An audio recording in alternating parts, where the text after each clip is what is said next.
Yeah. Right, good morning. Welcome to Friday's, the 10th of January, Overview and Scrutiny Committee. My name is Andy Crump, obviously I'll be chairing the meeting. Have you got the information about the fire? Welcome, made it through the cold. We haven't had the snow, and it's nice and warm in this building today, so thank you, Tony, for making sure we're cold, because I know sometimes this building does get quite cold. Today, of course, last time we had a briefing from Julie Lewis about the fire, etc. And today there are no planned fire alarms scheduled at this time. So if the fire alarm does go off, as Corporal Jones once said, don't panic, and please make your way out of the building via the nearest fire exits. And you have to go to the car park to assemble there next to the Windmill Public House. And again, we've got staff here who direct us in the right direction as well. So hopefully it'll be okay, and we'll have no issues whatsoever. But this is the standard speech we have, or chairs of the committees have to do. So you'll be getting that very soon, Councillor Keithy. So I'm sure you do it in a better way than I do, but just remember the Corporal Jones don't panic one. Right, thank you for that. The first item on the agenda is apologies. Have we got any apologies today, please? Yes, good morning, Chair. We have apologies from Councillor Henry-Serafin and Councillor Skinner. Brilliant, thank you for that. No substitutes at the moment then? No substitutes today. Yeah, brilliant. Item number 2, disclosure of interest. Any members with any disclosures of interest on today's agenda? Obviously, we are looking at the cabinet papers as well. That makes our agenda slightly bigger, but I can't see anybody indicating. No, brilliant. Thank you for that. Minutes of the previous meetings. If I could ask your indulgence that we can confirm and sign the meetings held on the 1st and the 29th of November as a true record. There's something we'll be bringing up, Councillor Johnson will be bringing up as part of those minutes in Chairman's brief. But so if you're happy that I sign those as a true record, that would be great. Thank you. All right, Chairman's brief. Councillor Johnston and I had a discussion before the meeting about the South Warwickshire local plan. Councillor Johnson, do you want to come in and we'll agree some course of action? Yes, in the minutes of the 29th of November, on page 13 of the agenda, in the work plan, I think we discussed a session to consider the current position, a session of this committee, to consider the current position in the development of the South Warwickshire local plan in detail. And the meeting will be held early in 2025. Are arrangements in place to arrange that meeting? We are working on it. Obviously, this is our first meeting early in the new year. You're right. Obviously, we've got the portfolio holder here, but I don't think it's right. We do need a longer amount of time on this. So, if members of the committee are happy and that we arrange a special meeting to discuss South Warwickshire local plan, I'm sure the officers will be able to accommodate us after the meeting with details of times and that. So if members are happy about that, I'm not seeing any dissent, but I've got an open mind on this. I'm guided by this. Where you think it could be part of the normal agenda, personally I don't think it probably would, because sometimes our meetings go on long enough and we do need to spend and give it the gravitas it deserves, or we have a special meeting. So that would be my preferred option, and I totally agree with Councillor Johnston on there, and he's surprised that I don't normally totally agree with him. So are we happy that we liaise with Democratic Services to find an appropriate time for an additional meeting to discuss South Warwickshire local plan? And if members can, when liaising with the officers, if they've got any particular items they want to discuss in detail, or want some information, or give some ideas for information that the officers need to bring to us, that would help, because obviously it's a great big plan and encompasses a lot. So if there's any areas of interest that members have got, that would be helpful as well. Anything else, Mr. Perks? Yeah, would it be helpful for the committee if I arranged for officers to sort of give an overview of the plan and sort of an introduction to it first, so as people sort of help with the navigation of things? And it would be useful if there are specific concerns of the committee. If we do know in advance, we can prepare to make sure we can give you any information to help you inform the discussion. So happy to do that if that's what the committee would like. Yeah, have you got a course of action there, Howard, we can work on? Happy with that, Councillor Johnson? Thank you very much. Brilliant. I knew we'd come to a cunning plan sometime. Thank you.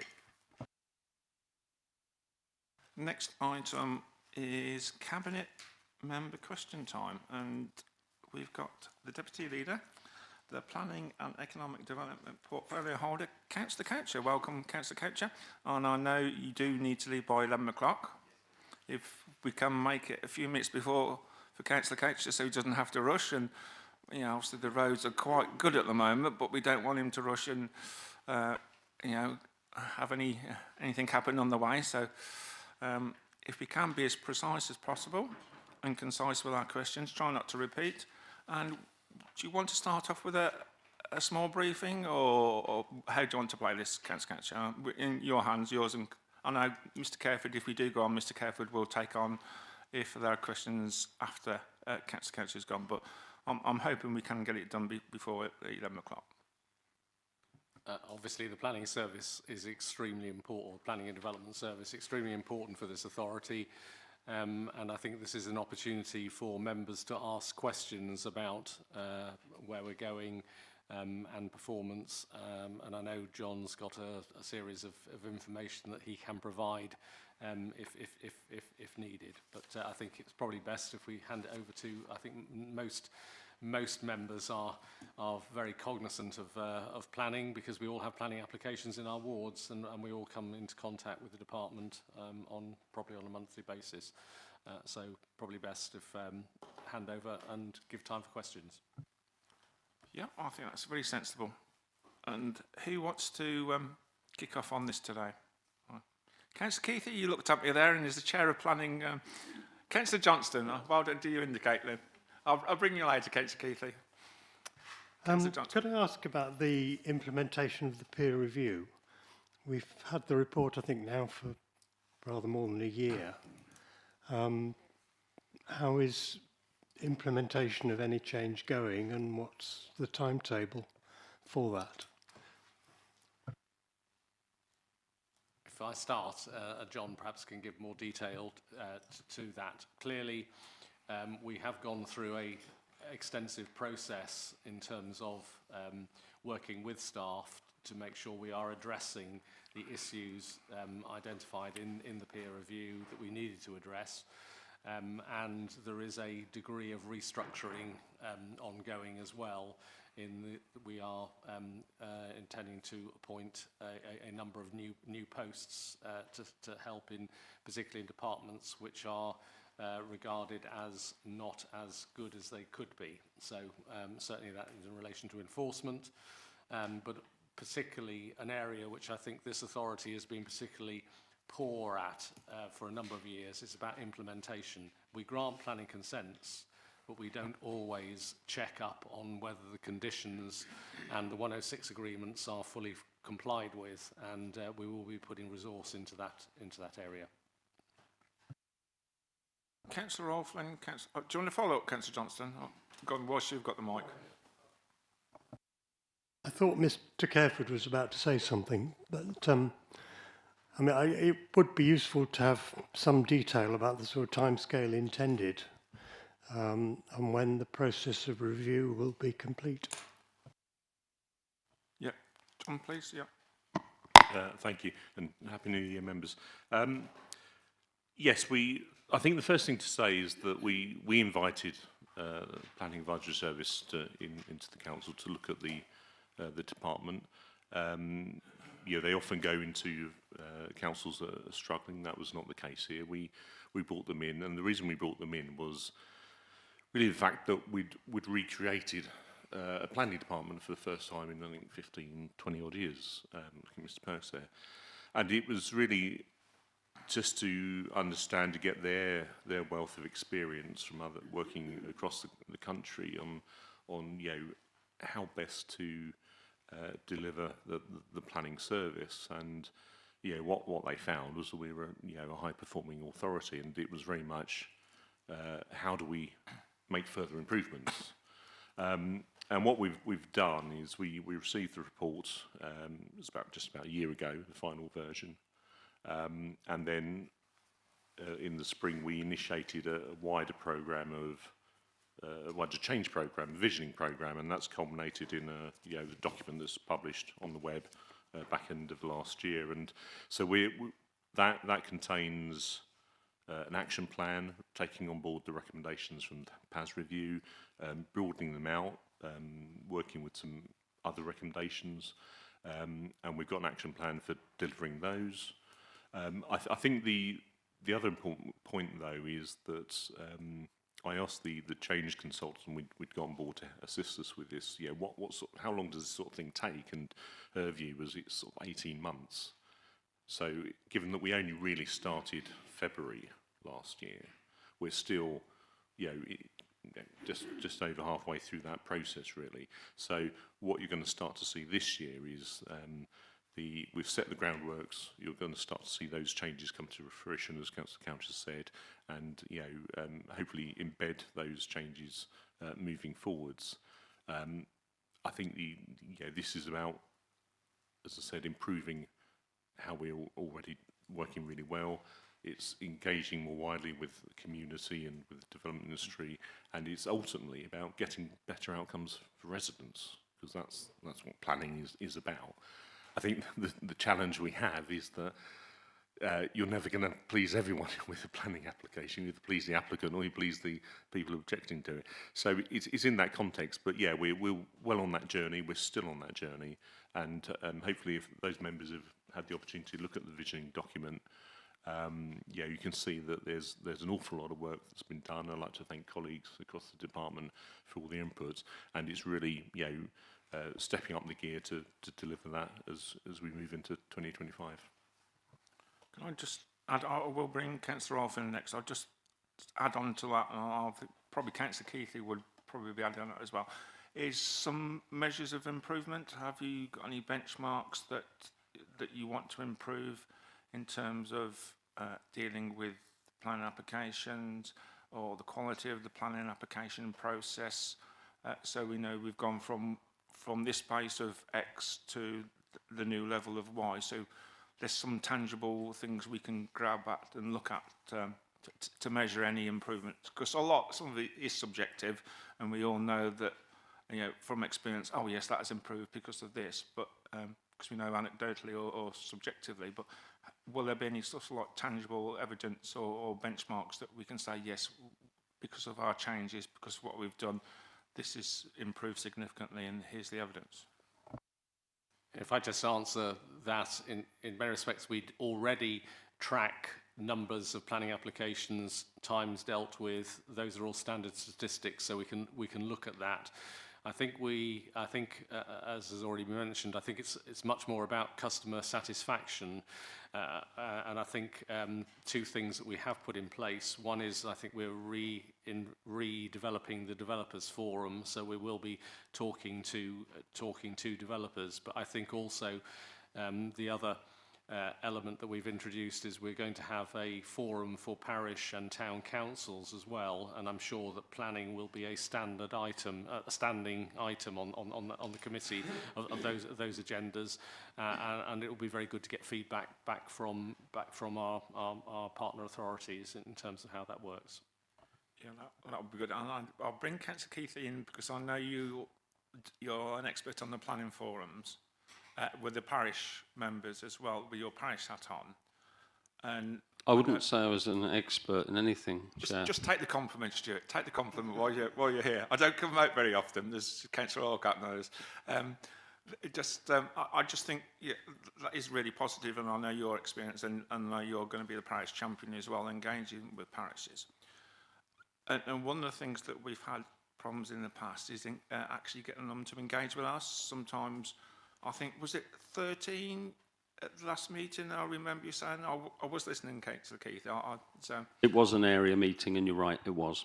hey, can we note that, please? Howard, that I was right for once. So, again, I think that working with the parish champion and working with the parishes, that we can get maximum engagement, because if we're only getting 13 of all the parishes that we've got, was it 128 or something? Oh, Jack, just to clarify, it was a Stratford area meeting. It wasn't a district-wide meeting. Yeah. But it would be good that perhaps if that could be expanded and working between the two. So I can see a lot of the work, but again, if I think I can imagine there will be difficulties getting engagement. So I welcome your efforts, and if you can get as maximum engagement from towns and parishes, that would be really helpful, and I'm sure it'll make our lives as district councillors happy, because they will know the answer already, rather than them to come to us and say, oh, we're not getting this from the district council. So that's really helpful. I've got Councillor Rolfe next, and then I've got quite a long list, so I won't forget you. Thank you. I want to pick up on enforcement, if I may.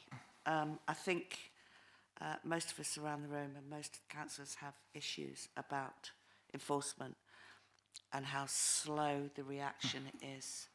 And frankly, and I'm going to be frank here, how, if you like, how it appears that the enforcement team are quite timid in their responses, quite slow. I just feel that they're more reactive than proactive, and I just feel that we need something a little bit more tangible, something that we know that if there are conditions and if they are breached, we know that somebody is going to deal with them immediately, positively. I mean, I've got enforcement actions that are going back 2 years, 3 years. I mean, and every time it's, well, we're doing this, we're doing that. I just wish it would be faster, speedier, and more positive. Thank you. If I can respond to that, and I share some of all of your concerns, Councillor Rolfe. We have, in the past, up until now, this is one of the areas that is being restructured, because our head of enforcement has also been looking after planning applications as well. And what we will be doing in the new structure is we're going to have a dedicated head of enforcement. Frankly, enforcement may not be a statutory responsibility for us, but frankly, there is no point in providing a planning service if you don't enforce it. The other area that I think we are going to see improvement, particularly on the larger developments, and I know many of us have got larger developments in our areas, is that we will be checking how the conditions are being dealt with and how the 106 agreements are being dealt with, rather than it coming to become a default position that it goes back into enforcement. So we will be becoming, I think, rather more proactive in terms of how we monitor that going forward with the implementation team. Yep, fine, that's fine. I mean, I think from a resident's point of view, very often planning applications, they're very contentious. People get very emotional about them, but when they see that there are conditions there, it does appease them to a certain extent. You know, they know that this is going to be done, a hedge is going to be built, or this will be built. You know, they don't want the development, but things are in place. And when they don't see it, and I think that's what I'm getting more and more from residents, that they're saying, well, hang on a second, you know, this hasn't happened. Now, what's interesting on large developments is that, I mean, thank goodness for some residents, I'm going to say, because sometimes I don't have the time to check up on these tiny conditions, and you've got residents that are literally spying on them. And thank goodness. But, you know, it is about perception, and it is about their frustration, and that's all I get at the moment when it comes to enforcement is the residents' frustration. Nobody appears to be doing anything about it. So I would like to see something more, and thank you for that. I'm glad that it's in place. Thank you. Brilliant, thank you for that. I've got Councillor John. Oh, go on, John. I'm trying to help Councillor Couch here, but Thank you. Yeah, I do accept members and residents' frustrations about planning enforcement. I think we need to put that into the right context, though, in the sense that planning enforcement is not a police force. It's not there to police development, and I think that's what many residents think it is. Is there. What we do, it's about addressing the planning harm, but as Councillor said, absolutely. It's about maintaining the confidence in the planning system, and as has been said, we are looking to bolster the amount of resources we've got in the team. We have a published enforcement plan that sets out how we deal with planning enforcement issues. We are looking to revise that. So again, that's an opportunity to members to set out how we operate our enforcement service. But it goes back to planning harm and dealing with the harm, and what the planning issue is, well, if there is planning harm, it's about resolving that and getting rid of that rather than necessarily punishing the perpetrator, because it may be done out of ignorance. So there isn't necessarily an urgency always to planning enforcement, and the process that is a legal process, it does take months and years. Thinking of there was an unlawful Gypsy traveller site in the district. We've got that resolved now. That took a number of years, but the neighbours were really grateful that we've got it, but they understood the process and the length of the process it did take. I think, as Councillor Couch has said, that where this authority hasn't had the resources is around the 106 monitoring of the implementation of those conditions and requirements, and that's the additional resources we're putting into that to be much more proactive. And we do rely on residents, but much more proactive to say, right, have they done X, Y, and Z, because they were integral to the granting of the consent. So that's the key issue where we're going with. But I think we're never going to match residents' expectations about planning enforcement, and it's not just in this district; it's across the country. But I think we can look much better about those obligations and those conditions and make sure that they are enforced properly, because they are, as I said, they are integral to the development that's been granted. Thank you. Councillor Wally Hoggins, please. Yes, thank you. I'm heartened to hear that there's going to be a focus on implementation, i.e. checking that building is going ahead.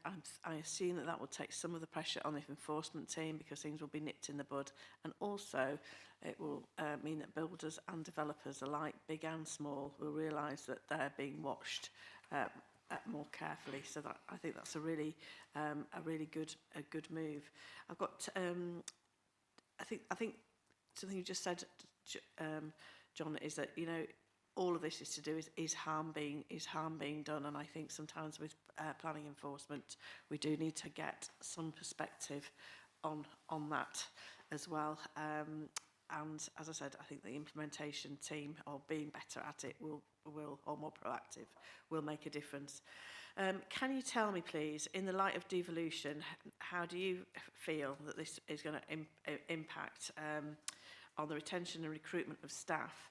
And also, for both gentlemen before us today, please could you also tell me which area, because planning is huge, which area is it that is keeping you awake at night, or could keep you awake at night, if that makes sense? And finally, one third question, a bit of a sneaky one here, but can you tell us, please, that things move apace, or appear to be moving apace at central government with greyfield sites, etc., how you're going to communicate issues that they're bringing up, both with councillors and then on to residents in Stratford? We all know about the numbers of houses that are being built, but it is all of that communication. Again, sorry about the three questions, but they're just relevant. Thank you. If I have a stab initially at those, I mean, I've already said to John, and hopefully he's communicating that onto his team as well, that whatever happens, whatever the structure is, we're still going to have to do planning. We're still going to be under pressure for development here, and we'll need to have good and experienced staff. And if we were to move into a single unitary authority, I can't imagine that you could administer it from a single team elsewhere. So I think staff should be assured that they still have a very, very important function to perform here, and I think we'll be very strong in trying to look after our interest to make sure that that is being addressed. What keeps me awake at night? I mean, I think we're just today launching the South Warwickshire Local Plan consultation. This is, I think, an extremely important document for us. It's the blueprint up until 2050.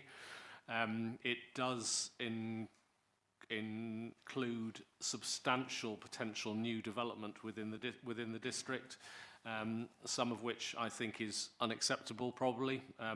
Quite a lot of it, I'm sure, to individual members will be unacceptable, and how we're going to resolve that at the end of the day is something. It's going to be a big job for this authority going forward. I think it's really important. We have obviously draft national planning policy guidance that has come out, but it's not really been crystallised yet. But we will need to be communicating, I think, with all members to ensure that everybody's kept up to date with things as they go forward.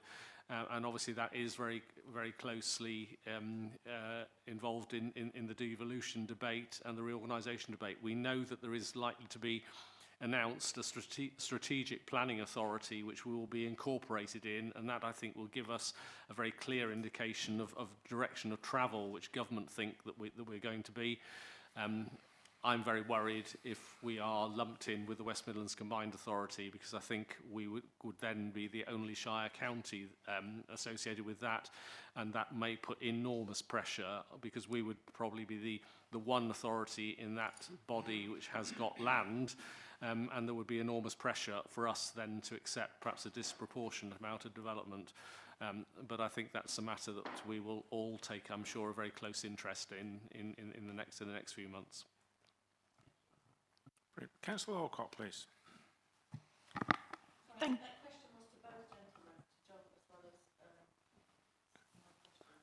John, have you got anything to add on that briefly before Councillor Alcott comes in? Well, the thing that keeps me awake is I think that the perception of planners and the department, and it's not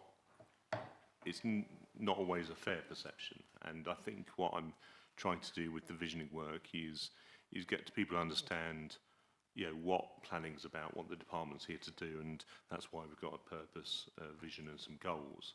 And I've got a fantastic department comprising fantastic staff. And what I hate seeing is when they're criticised unfairly. They're doing a job, they're doing it really well, and that's what's come out of the PAS review.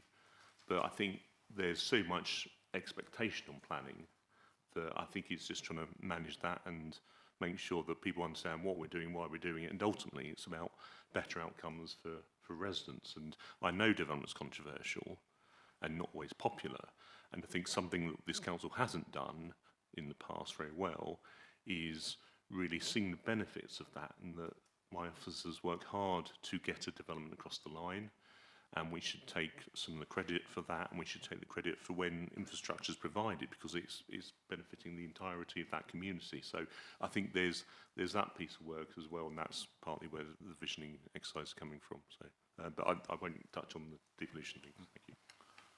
Young, so I think there is the point, isn't there, about managing expectation, what can be done. I think we've all got a role to play, and I think it's down to communications as well.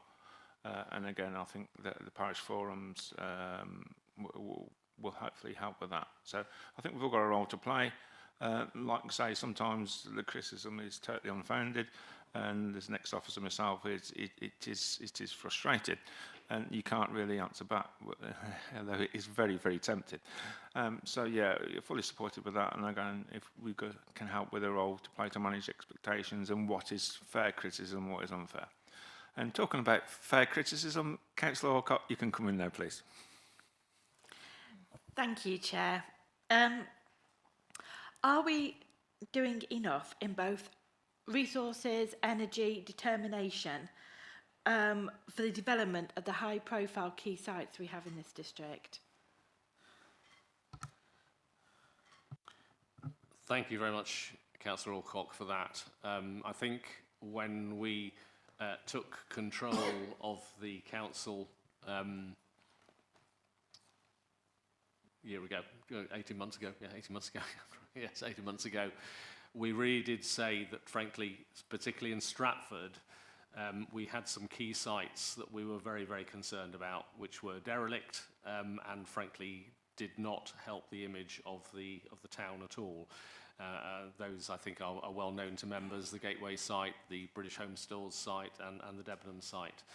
And I think one of the things that I've been very keen to do is to prompt our making sure that we are making some progress on those sites. And I know both the Deputy Chief Executive and Planning Officer have been very much involved in that. I keep prodding them, and all we can do is hope, but John might want to say a bit more about how he's resourcing that. Thank you. Well, only to say and give members comfort that it's behind the scenes. There's an awful lot of dialogue and conversation and prompting going on.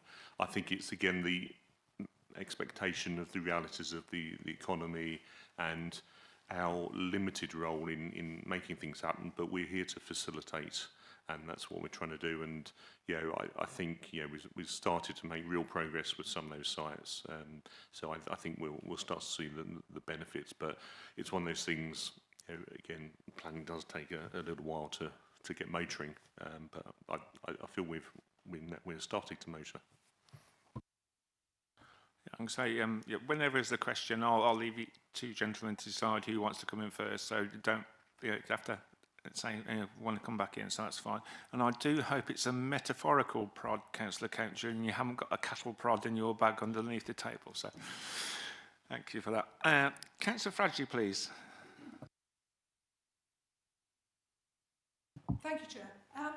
Some of this actually has been covered already, but I'm pleased to see that there will be some resource put into monitoring and pursuing SO1 agreements, S106 agreements.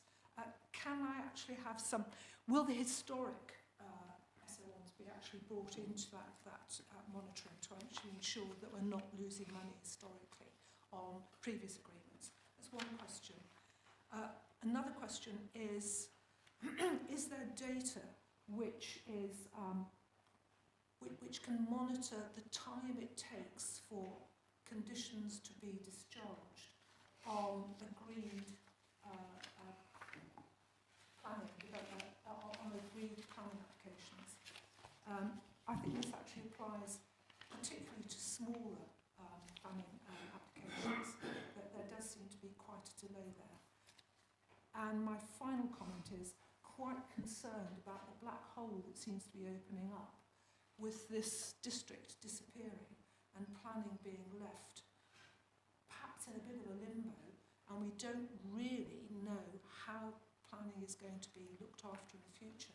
And if it moves well away from its locality, I think that could present some real problems. So 3 questions.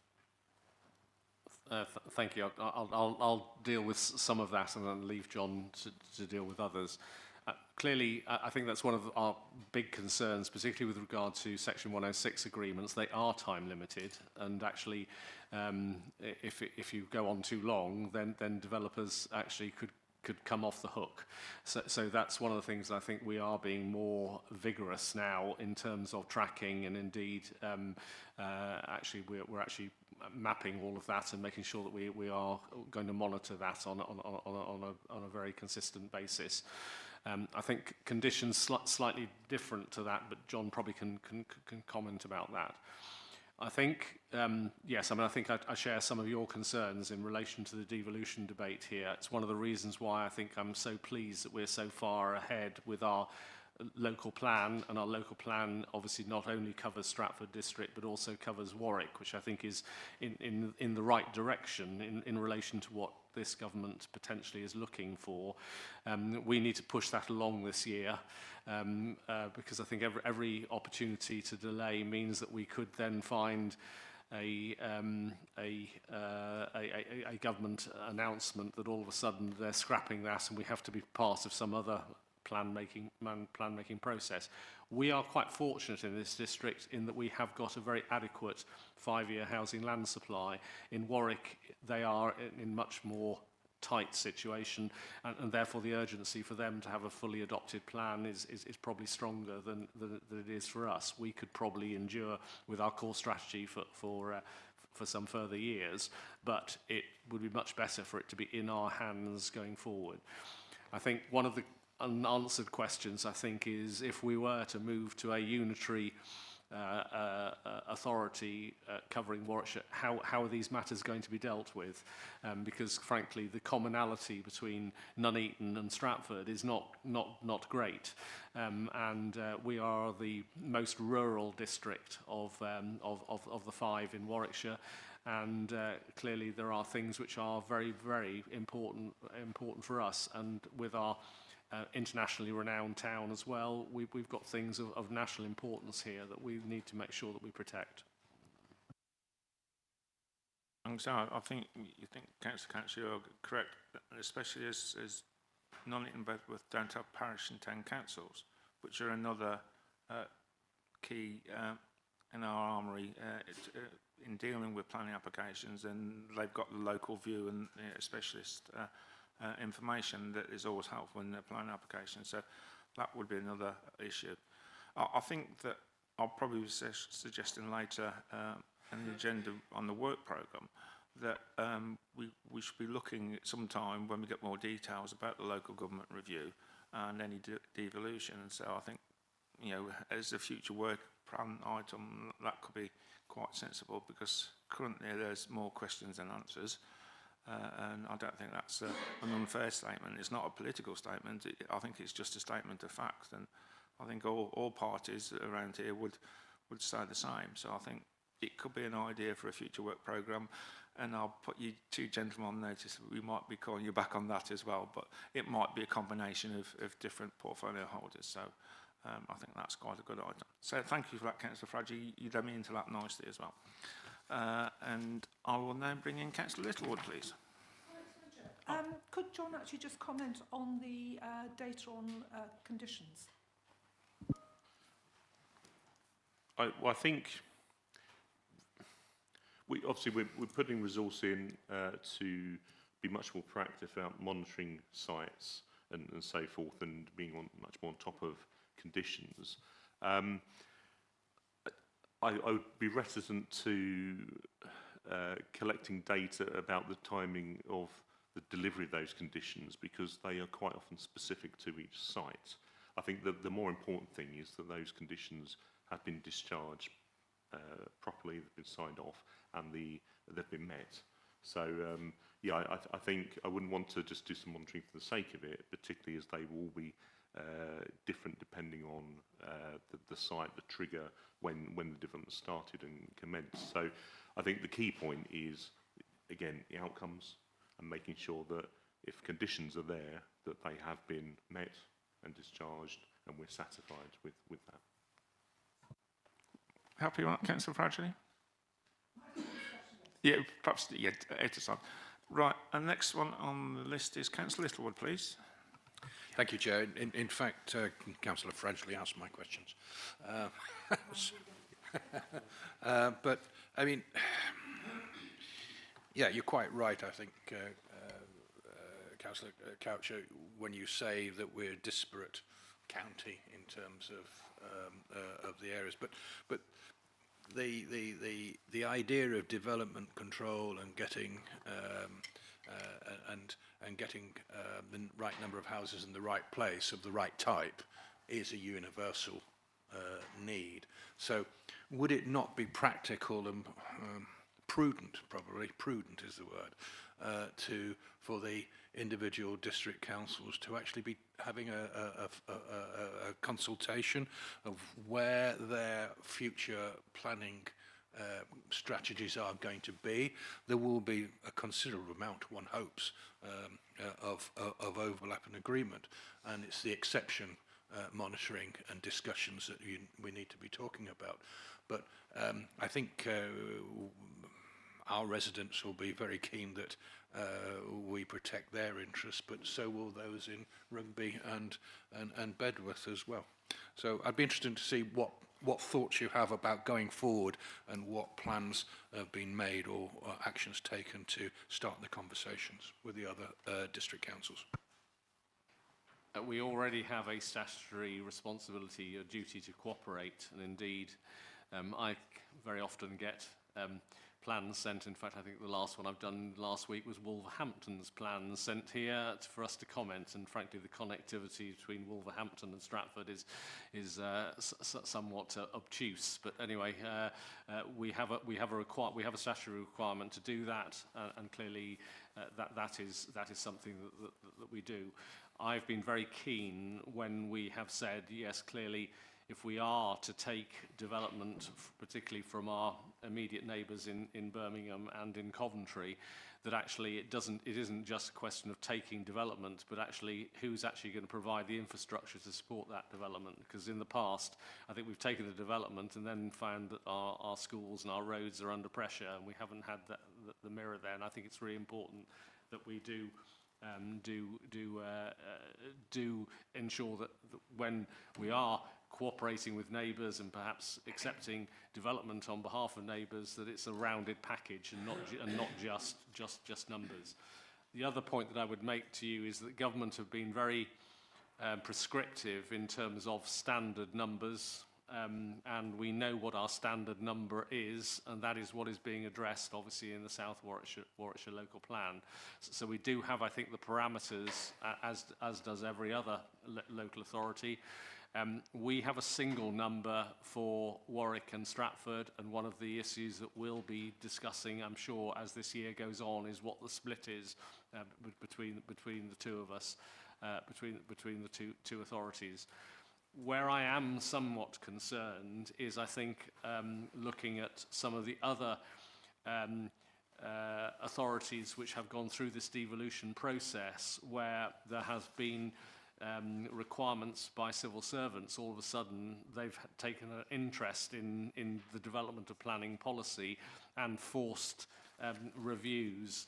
I'm particularly referring to Cumbria, I think, where that particularly has been the case there. That's one of the reasons why I'm very keen for us to get on as far as we possibly can with our plan, have it as far down the road as we can have it, so that there isn't that temptation for outsiders to come in and say, actually, let's scrap all that hard work you've done over the last 2 or 3 years and let's start again, or let's do something with a different parameter. Because I think with the preparation of South Warwickshire local plan, which includes a substantial amount of green belt, we have had to do a number of bespoke things here which are appropriate for our area, and I think that's where I would commend, frankly, the South Warwickshire local plan team, both here in Stratford and in Warwick. I think have done a very good job to date, and we need to keep going. Brilliant. You all right, John? Anything else on that? Because I'll keep on going to somebody else and somebody says, oh, Mr. Kerver doesn't know this view. So on this occasion, nobody wants to. Councillor Keithley, do you want to come in on this, please? Yeah, thanks very much. More of an observation and reflection on where you started this conversation about performance metrics, Chair, actually, for planning. I think we're very fortunate, actually, given the scale of the numbers of planning applications that we receive in this district, that the team in the planning department turn them round in very good order, and our appeals record is also very good, which suggests we're making a lot of good decisions which are not overturned on appeal. John says he's kept awake because he thinks that sometimes there's some unfair criticism, and to be honest, I do hear quite a bit of criticism around the patch, and particularly through parish councils. Seems to be focused mostly on the enforcement issue. And I was very pleased to hear John say that he's going to update the enforcement plan, because I think there's quite a bit of communication that we can get back to the parish councils, who are consulted on a lot of these applications, to explain to them exactly how that works and what our performance is like in that respect. And I would just add and it's an anecdotal thing, I've had quite a lot of criticisms about enforcement and it not being proactive enough. But as John said, you can't police every building site in this district. It's impossible. However, on one occasion recently, something was brought to my attention that I didn't know about, and the team had been proactive and found out that there had been some issues on a particular site and brought it to the attention of the developers through an action. So I was quite pleased to hear that, John, to be honest. But I would like to be able to share an update of the enforcement plan that you're proposing through the parish council channels, because I think people at parish council and parish and town council level could understand much better exactly what's involved and exactly what we are doing and how we're performing. Thanks for that. Anything, gentlemen, or are you happy with that? Well, I suppose just to add that, yeah, enforcement is a very difficult and controversial service. The team I think the team are fantastic, do a great job. Just earlier this week, I had a member of staff who was verbally abused on site, and that's not acceptable. So, again, that keeps me awake at night as well. And they're okay. But yeah, I just to echo Councillor Keithley's point, there's a lot that goes on behind the scenes with enforcement, and we cannot, keep everyone up to date or continually, because that's the job in itself. And I think for me, it's about that, just getting that understanding of we are trying to get to the outcomes, but bear with us given the length of the process, and by changing the way we're working, hopefully that's going to strengthen it, and we will see an improvement in people's understanding of the service, and again, outcomes in terms of addressing planning harm and so forth. I have got just in terms of success measures and performance, I've got a couple of slides, but I don't know if we can share them or not. Or do you want to do those? Councillor's got 10 minutes left. Perhaps we do it after Councillor. Yeah. If we do those after, is there a sum at the end after Councillor Couch? Whilst we've got Councillor Couch here, we'll do it and do the slides. Councillor Orcott, you look quite cold. Do you want me to see if we can get the heating ramped up? Yes, please, Chair. Good. Yeah. I was trying to catch your eye because I thought you looked a bit close. Yeah, no problem. And I think, Mr. Careford, the one thing that kept you awake last night was having to come and listen to my puns at the OSC, but well done for looking wide awake. Councillor Passingham, please, you're next. Yeah, I'm afraid my question's about 106 as well. There are 6 new estates in my ward, and when I became a councillor, all the houses had been built, but over the last 18 months, as John Careford knows well, and Councillor Coucher, there's been lots of issues raised by residents about the public open spaces. It seems in the S106 money agreements, there should have been inspections by the council on completion of the public open spaces and certificates issued, and that doesn't seem to have happened. And I do totally appreciate the lack of resources in the area, and it's good to see that there's going to be a new head of enforcement. But there's also, I understand, a public open space officer being appointed, who I've been told will be able to do that inspection and so on, which would be a fantastic help, I think. Can you tell us any progress on the appointment of this officer? I'll leave John to comment on that last point. I think we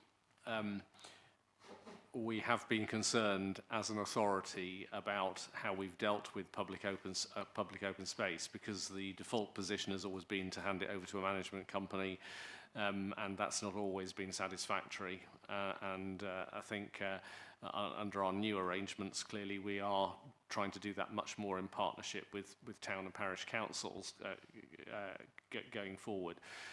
But yes, this is the sort of stuff that we need to monitor to make sure that we are doing it correctly, that is properly certificated, because like you, I have developments in my ward as well, which I'm not sure has ever really been signed off correctly or indeed monitored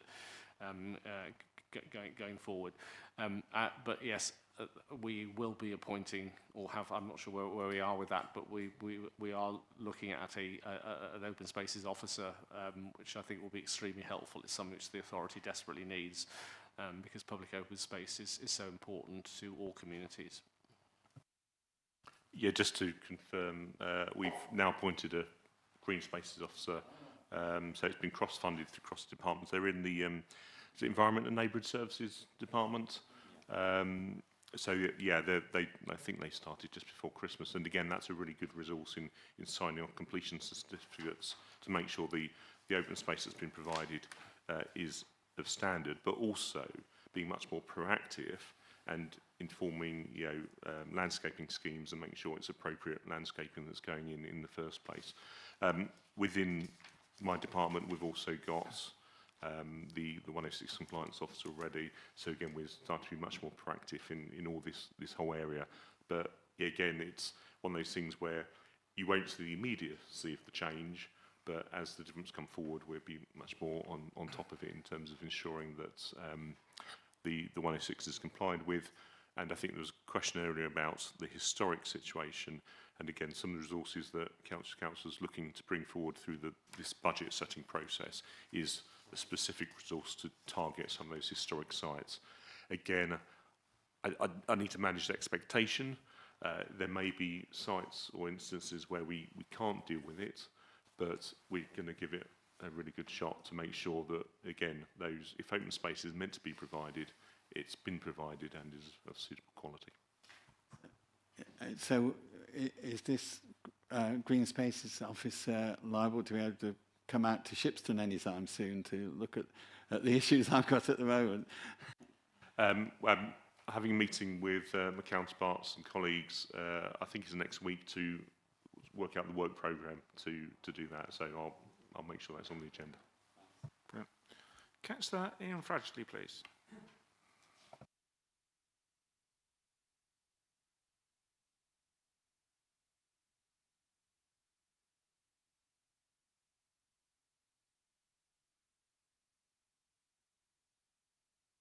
Yeah, you've got me now. I'm glad you've got your assistant there with you to keep working the job. Yes. Well, I have to give her a job. I think you better move on quickly there, Councillor Fradgley, before you get into trouble. My question is as far as planning is concerned, how we determine and sort out the impact on neighbours for planning permission, because I've had quite a severe one over the last year, where there has been a great impact on the neighbours of a development that was going on. It's the case playing field, as you can see, and it has been a bit of a nightmare. And when you see things are not working, there doesn't seem to be anything in place to do something about it.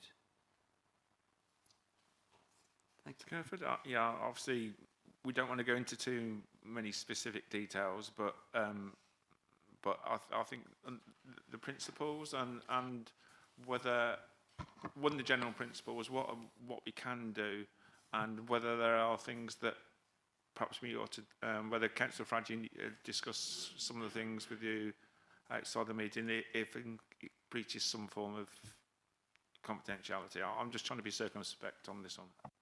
Yeah, I think generally that's almost the nub of a planning assessment is ensuring that the development that's being proposed is acceptable and there aren't significant planning harms, and that's what the case officers do on a day in and day out basis. It is subjective, but it's a professional judgment, whether that's planning or highways. I think that the key thing, though, is that and it's this word significant. It's not denying that there's no change in outlook or impact. The question is whether that change is significant or not, and that, you know, that's debatable up to a point.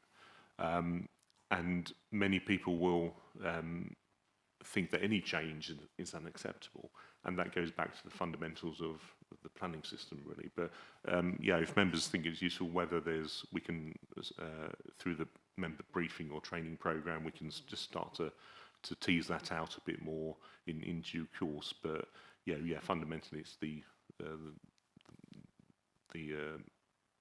what we do is to ensure that the developments that are approved are acceptable. And as Councillor Keithley has said, we do have a really strong track record of appeals success.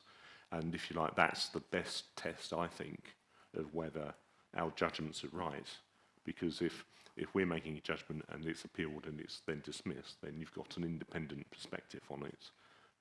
We don't always agree with the planning inspectorate. I can think of one in particular, but I think, you know, I'll show you the slide later. We do have a good track record of defending appeals, and I think that's a really good measure of how well this council's doing in terms of its decisions. No, Councillor's got to go now. Just one quick question before you go, because it's 10:59. I said we're done by 11. Yeah, economic development. We haven't spoken much about that.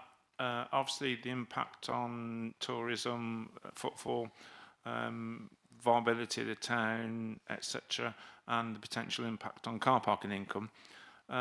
Just some quick steps, what we're trying to do to encourage people to come.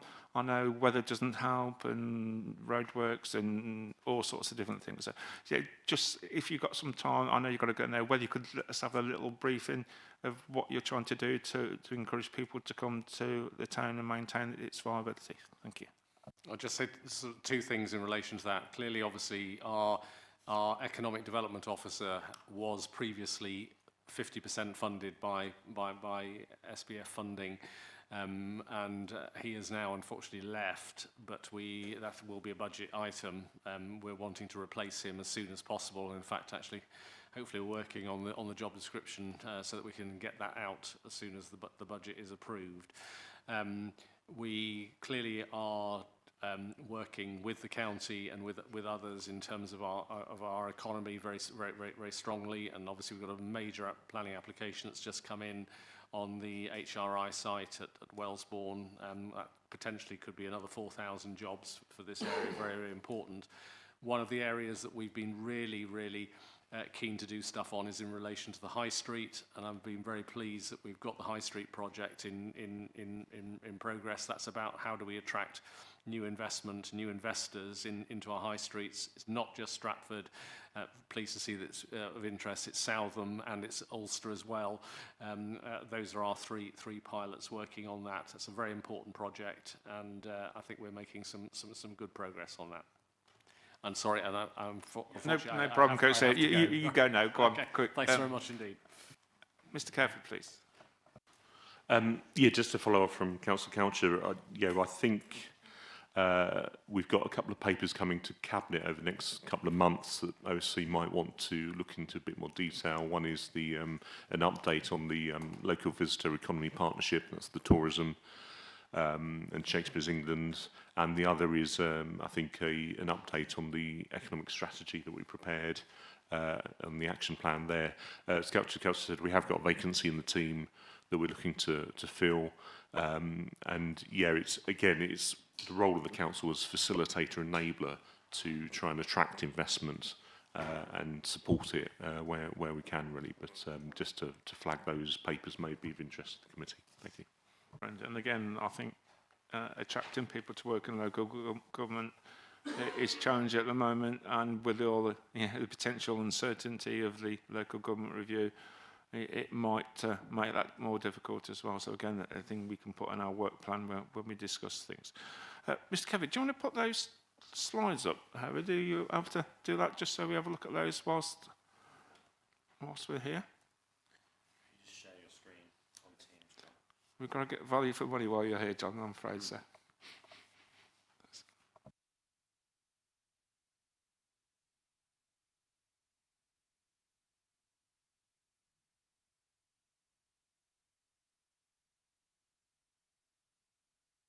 So this is taken from the national data set, and so this is the speed of major applications, and I've just done the sort of local neighbouring councils, and then the West Midlands average.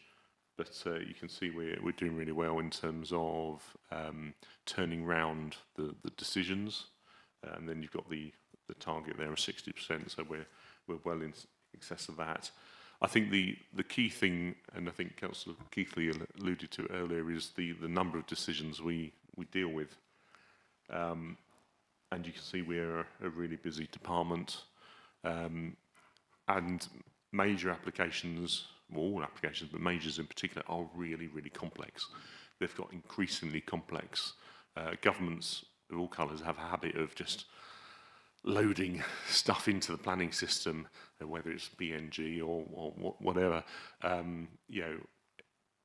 The planning system seems to become the repository for all the different issues that society needs to deal with. Yet we're still expected to deal with applications within a certain time frame. And in many respects, we don't have full control over those timeframes because we're dependent on responses from statutory consultees and so forth. So that slide there just shows you the numbers of applications for major applications we're dealing with.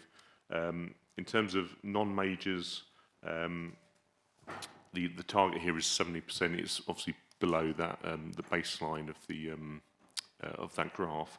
But again, we're doing really well in terms of turning those decisions around. And again, here you can see the number of applications we deal with in this district. And this issue is particularly pertinent because of the cost. And I know the government have suggested they're going to increase the cost of non-major applications, which is welcomed. But it costs us far more to process a minor application than it does a major. So the fact we have so many and we've still got great performance, I think, is a credit to the staff that deal with them. And then just in terms of appeals, as Councillor Cleeth has said, this is for last year, and you can see that a number of appeals, obviously applicants have a right to appeal, but you can see that we've got a really strong track record of having those appeals dismissed, which validates the decisions that whether it's planning officers' delegated decision or committee, it validates the decisions we're making. So hopefully members have got the comfort that this council is getting it right on the whole. I'm happy to take any questions on those. The other slide I just wanted to share with was this one actually, which is in the visioning document, and it's, I suppose, partly what, as I said earlier, keeps me awake at night. I think there is a perception in the industry as well, in the profession, that the be-all and the end-all is the planning application, which is the square sort of highlighted in green there. And what you've got on the screen is the journey, if you like, of a development proposal. And the planning application just really sits in the middle of that journey. And what we do sort of nationally is we expect the planning application to sort of deal with everything. But what we need to move to, and what we're trying to move to, is getting applicants to engage with us, engage with the communities far sooner to shape the application, so that when it comes in, we know it's got a greater chance of success, and there are no major issues with it, and then it can be approved. The other thing that's shown on there is, and this is what Councillor Couch has been talking about, is I think the absence in the past of the monitoring and implementation of sites. And again, the development does not end when the application is granted. So what we're trying to do through the whole visioning exercise is put the resources and the effort before the application process and after it. And as I started with, hopefully that will give everyone the better outcomes that residents of this district deserve. So hopefully that's a useful explanation of the process. But I think it is a national problem where there's too much focus on the application, this magical 8 weeks or 13 weeks. Well, you know, applications are really complex. Does it matter if you determine it in 13 weeks? Surely it's about getting it right. Getting it right, yeah. Yeah. That's Thank you. right. Talking about getting it right, Councillor Keithley, please. Only just to add to what John has said, that, you know, this really does help you understand the complexity and the steps and how long it takes and how important it is for some of the other consultations, or people involved in consultations, like parish councils and residents that go to parish council meetings, to understand it's not just about the planning application. There's a lot more to it. And getting that message across and communicating that is really quite important. Yeah, and again, we've spoken about communications when Mr. Buckland was here in the communications team. And I think, you know, like I said, we've all got a role to play in it.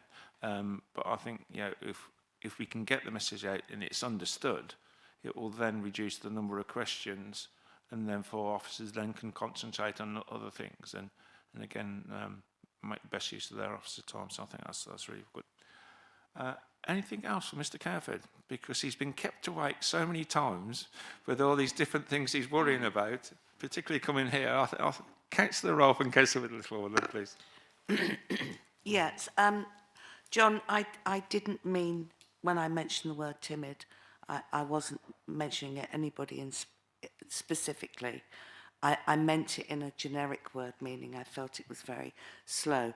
But I think, having listened to what you said and what George has said, perhaps you need to start blowing your own trumpet. Perhaps we need to actually get it out there, what you do that's good, so that we don't have to keep coming back to you asking questions, and so that people do know that you know, this is the amount you're dealing with, this is what you're doing, and this is what you're doing good, because you do a lot of good, and I think people need to recognise that. Thank you. Yeah, it's almost a bit like the Monty Python sketch, what do the Romans do for us? And in this case, yeah, I'm not saying you're old enough to remember the Romans, John, but, you know, we do need to blow a trumpet. We need to say, you know, what has to be done, other things beyond the scene. You know, I use the analogy of the swan going along gracefully across the water, and underneath paddling away like no business to maintain equilibrium. So I think we do need to get that message out, and I think it will help, and particularly when we've got, you know, all these things that are happening, changes in policy, changes in numbers, South Warwickshire local plan, change in the NPPF, so lots of issues. I'll bring Councillor Littleward in, and then Mr. Perks, and then I think we can draw this to a close. Councillor Littleward, please. Thank you. Yeah, just a comment, really, and as we've got Chair of Planning here as well as the Head of Planning Services, actually, it's not a secret that I believe that training and communication is essential to help people understand what's going on at parish council level in terms of planning. And there's so much myth that's kept in the minds of certain parish councillors, not because of anything other than that was the last information that they had, and it could have been 10 years ago in some cases. So it's very important for the efficiency of your department that they understand what's going on, and they don't raise questions of criticism or otherwise. And my experience is that the biggest complaint is time. Now, I think putting that is time to an application being determined. And I think putting a simple slide that you had up there before, which shows the time, well, the sequence of events and the complexity is going to be helpful. But I would say also, as a parish champion, it could very much be your role to Councillor Keithley to actually encourage more and more uptake of planning. Parish councillors are volunteers, and it really depends on the individual councils how much they get involved, but we need to encourage them. part of the problem is that they feel powerless to make any influence, and I think we need to take them into consideration, bring them into the fold, encourage them to do the job, and particularly if we're going to a unitary authority, I think that's going to be essential, frankly. So that was the point. The other question, I have actually got a question, however, having gone through that long introduction. The slide you put up on appeals and success on appeals, that is combined. Do you have I've heard it commented at planning committee sessions that be very careful that we don't that the decisions are made that can't be criticised by and taken to appeal. Do you have a split on that data between delegated and committee decisions that went to appeal? It would be interesting. It may be totally random, but it would be interesting to see if there is any correlation whatsoever. Yes, we're working on it. So it's data we need to start providing. And yeah, we're just looking at our systems, how we can tease that out most effectively. So I don't have it now, but we should be able to get it to you. Well, we will be able to get it to you in due course. Yeah. I've got Councillor Keithley. I've got one quick question, and then I'll let Mr. Perks sum up with some good news and highlights. Okay, thanks, Chair. It was just building on Councillor Littlewood's introductory speech, I'll call it. Just in respect of encouraging parish council, we've all got a job to do in trying to encourage parish councillors that are often volunteers to pay a little bit more, with greatest respect, and pay a little bit more attention to what's going on at district, what things are changing and how they can interact and get information.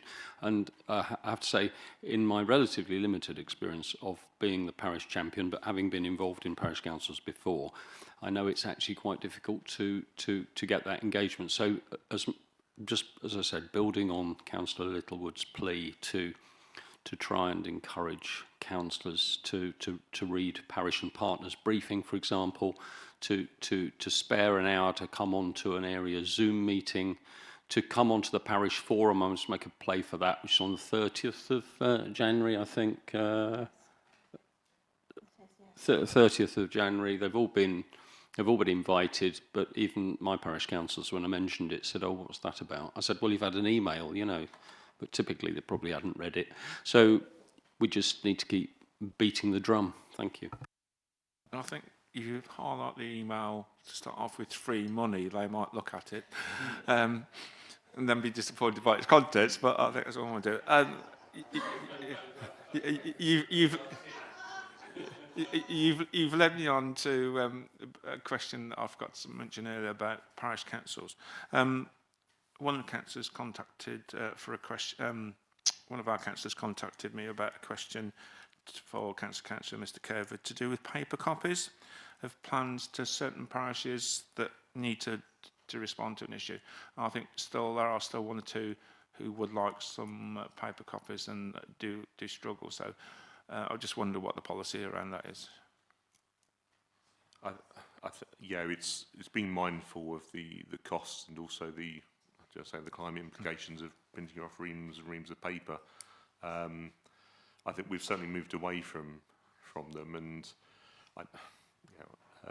I know district members sometimes don't get papers for committees in good time because the postal service can be a little bit wobbly. Yes, challenging. Challenging. So yeah. I think moving forward, I think if we're to engage effectively, we've got to use technology better, and it might be that actually parish councils need some sort of equipment, and I'm not speaking of the head of IT here, but let's not always default to paper copies as the answer. It may be there's a better digital way that members can see the documents, share them and read them much clearer. I know there's been the odd occasion where historic documents scanned in and haven't been particularly readable. There've been one-off. So I think moving forwards, let's explore how we can effectively engage with parish councils, I think.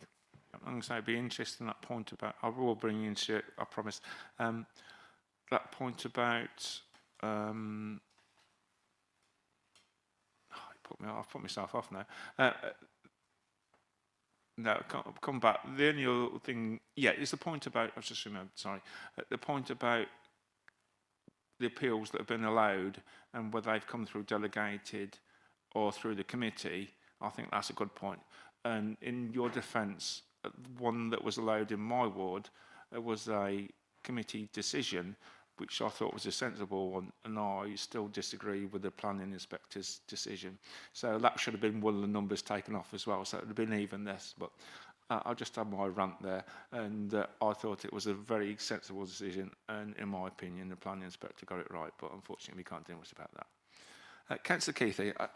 Well, just to reinforce that, we really need to not be moving back to providing paper. And one of the main reasons for that is that a lot of the plans and stuff that come from developers get revised.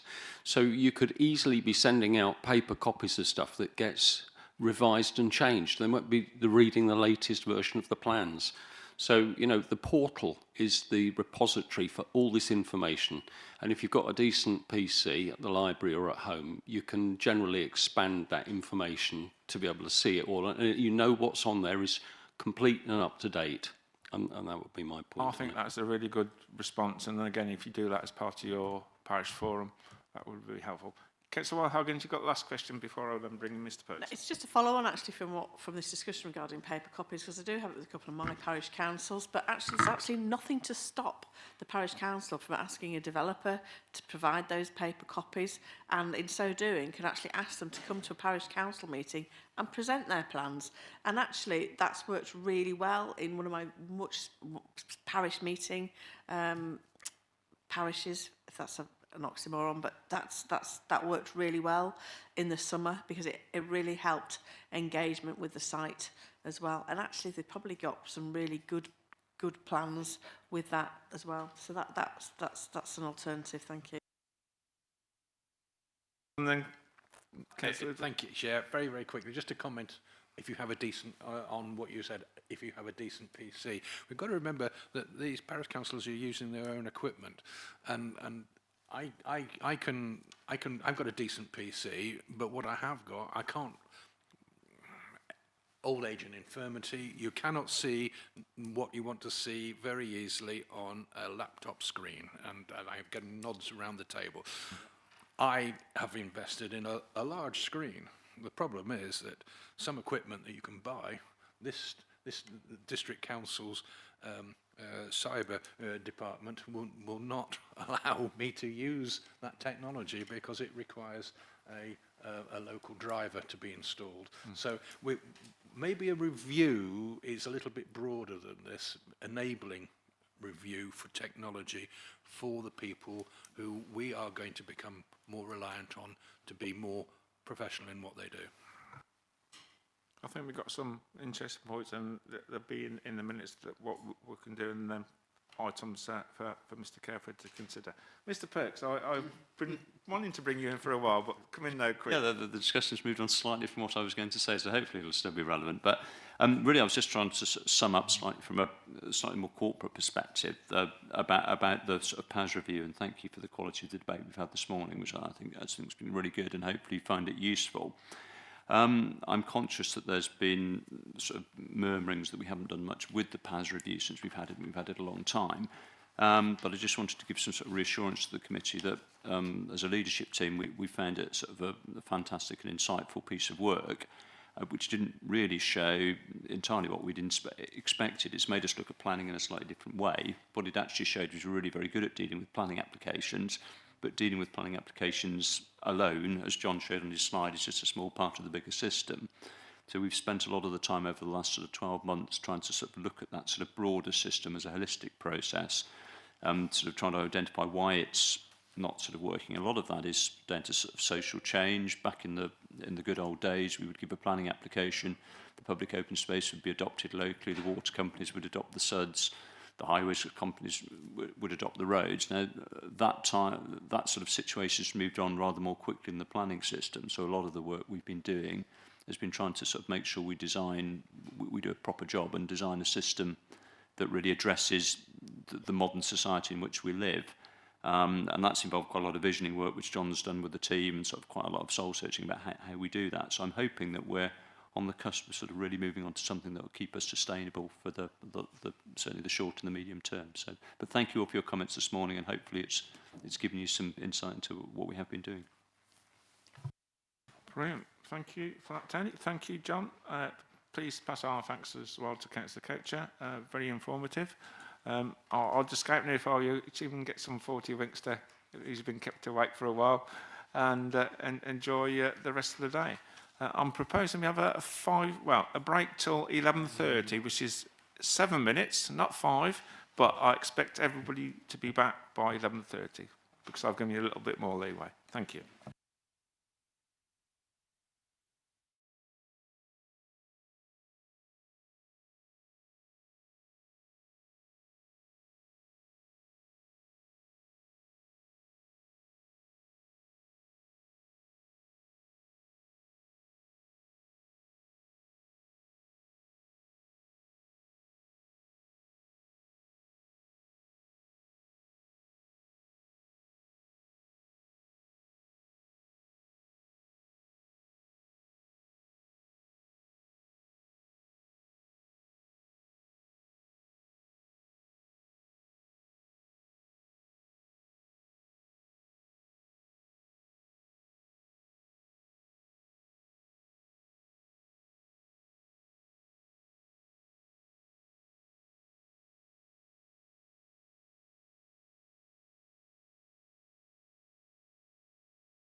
Right, welcome back. Thank you for the break. Hopefully we're trying to warm it up, and hopefully the warm drinks have helped a bit. Next item on the agenda is the Cabinet meeting of the 13th of January. And one particular area we're going to be looking at is the LGA Corporate Peer Challenge Action Plan Monitoring Report that rolls off the tongue just like that, doesn't it? Mr. Perks, would you like to open the batting for us on this one, please? I know you're a bowler as well, but your batting prowess is needed to start off with. Excellent. Thank you, Chair. Yes, this is an update report that we're bringing back to the Council prior to our update review with the Local Government Association. As you'll recall, we had invited a sort of peer review last year.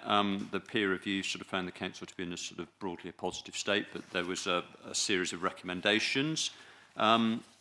Based on those recommendations, we produced an action plan, and this report simply sort of runs through that action plan and updates the Cabinet on progress against those actions, those that have been completed, those that are in progress, and possibly some of those that are yet to start. So it's an update report. Probably the best thing is if anybody's got any specific inquiries about any of the points on the action plan, I'm very happy to try and address them for you.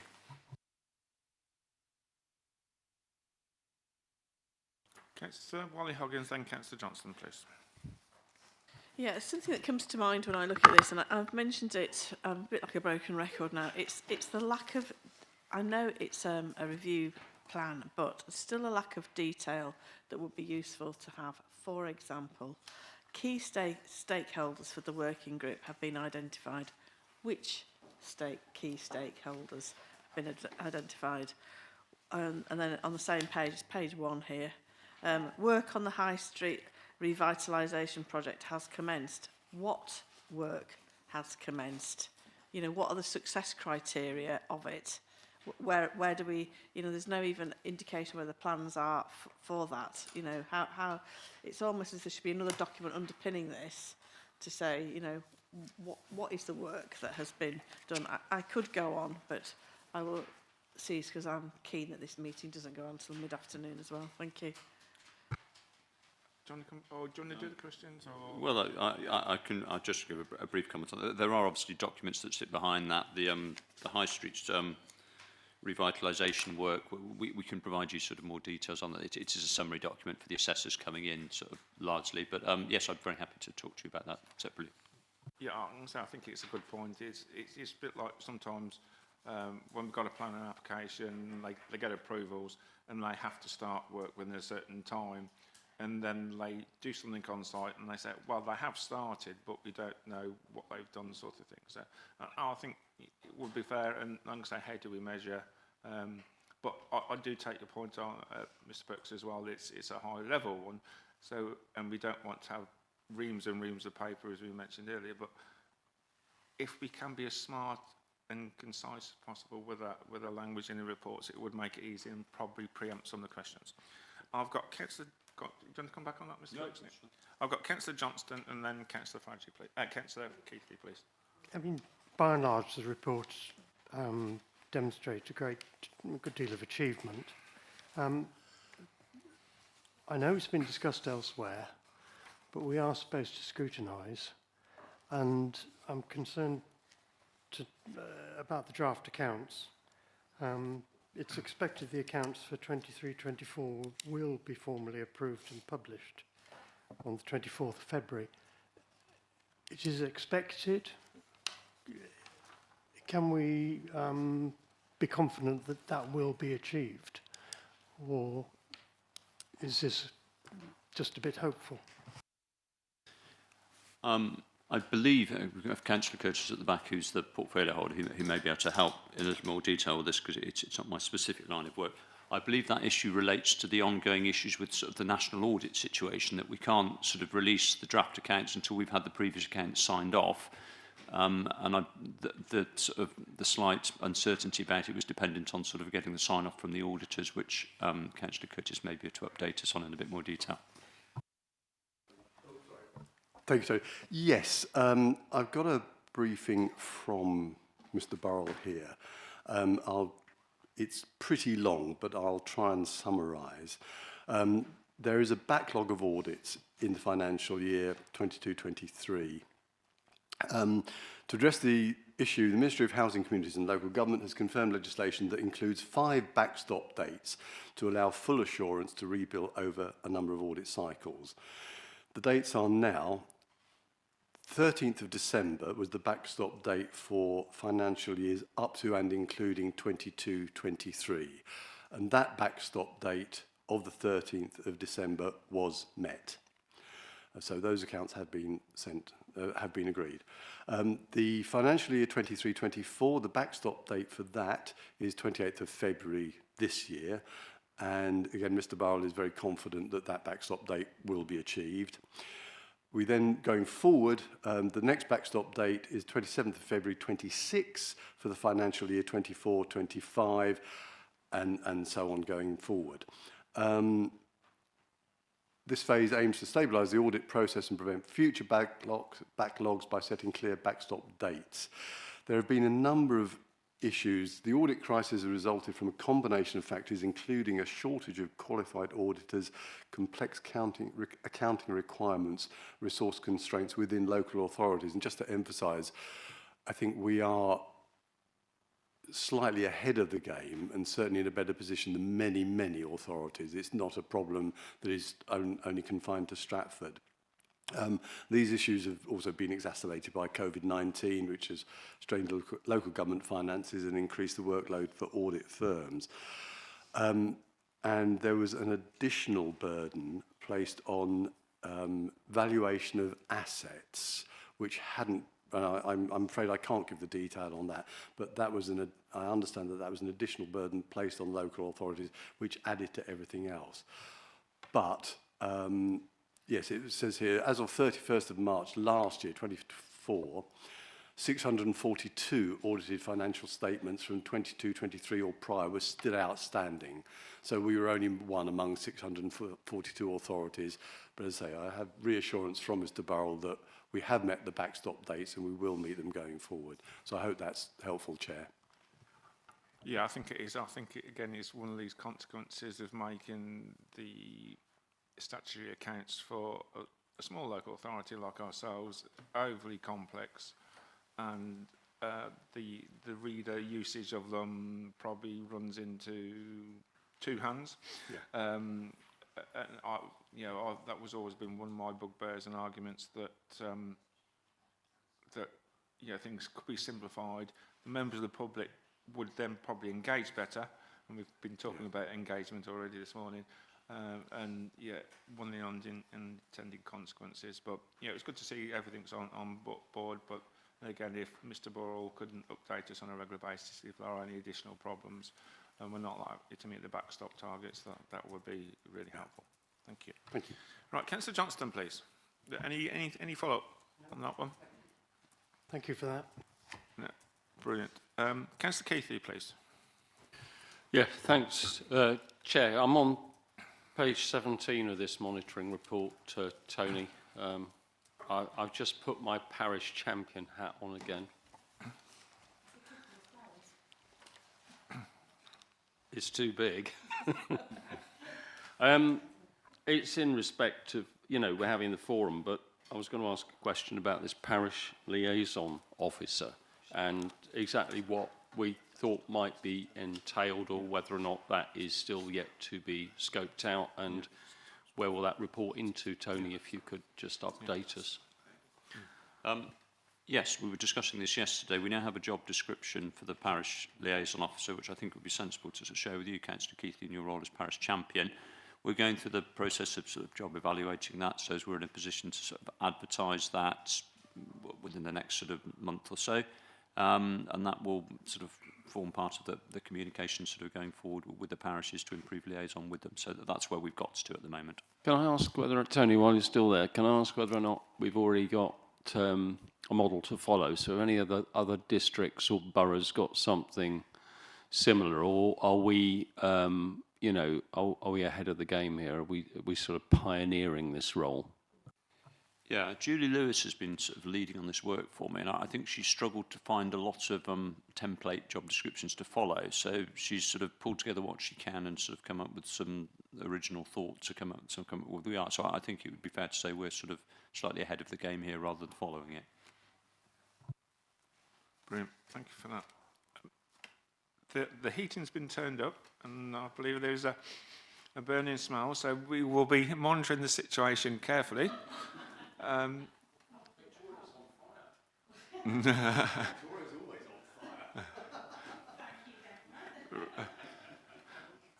would take that as a compliment, Councillor Orcott. Yeah, good. Yeah, I've got one question. Anyone else got any questions before I come in on this? I know as part of the report, as part of the actions, it says there's no additional cost. A few recommendations, I think, accommodated within existing budgets. Have we got a high level of certainty that will happen? And particularly, obviously, we know budgets are quite tight. And is there any prospect that any additional resources are needed in the future on some of these actions? Okay, we've tried to pick up as part of the budget that you'll be scrutinising sort of through your task and finish group, and I no doubt we'll discuss here that there are sort of a number of growth items within that budget and changes of resourcing that we're planning, some of which will be designed to sort of pick up the changes we talked about in the PAS review, and some of which are sort of driven in part by the peer review. So it's a refocusing of resources with some sort of applications for growth, but we're sort of confident that depending on the outcome of the budget proposals and how council views those, but if those are granted, we should be able to take this forward. Brilliant, thank you for that. Any other questions, or do we move on that one? No? Oh, I think you've gone away quite lightly there, Mr. Perks. Obviously, the in-depth debate on planning. Councillor Johnson. As we're about to move to written reports to the Cabinet, I just wondered what your feedback was likely to be. Have we got 3 or 4 sentences I think you might put together? I think my initial things, and how it would help me as well on this, is that we would like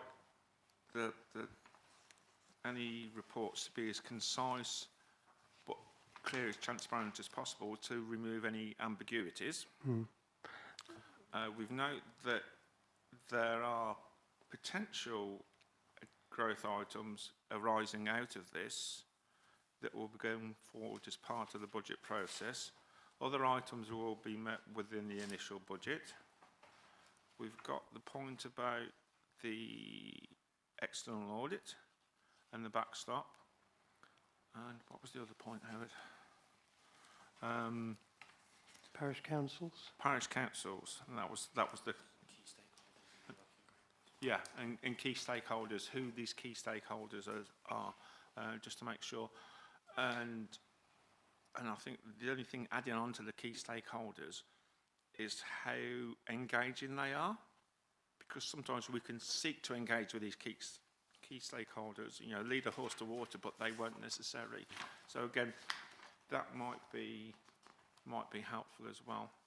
Anything on that, Mr. Perks?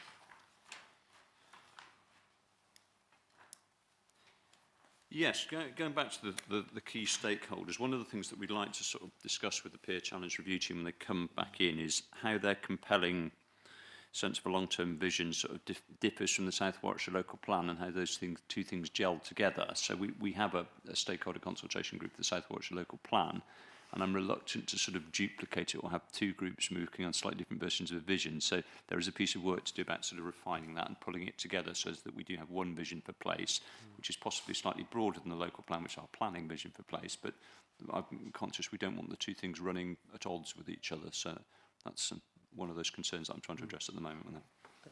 So again, we can say we've raised concerns and we're about one scheme covers the whole lot, rather than a duplication of this with the local plan. So I think again we are doing our scrutiny point of view there. So I think that's effective. But again, any other comments or things that you want to feed back to Cabinet, more than welcome. Or if you do think of something after the meeting that sometimes people do, I do that and think, oh, I wish I'd have said that. Again, I'm more than happy if it's circulated to all members of the committee that we include that as part of the feedback. But have to be quick because obviously the cabinet meeting's on Monday. Is that happy? We all happy with that one? Good, good. I don't think anything else want to mention on the obviously we've got the budgets, but we're going to have the task and finish group anyway. So I think again we don't want to cover duplication.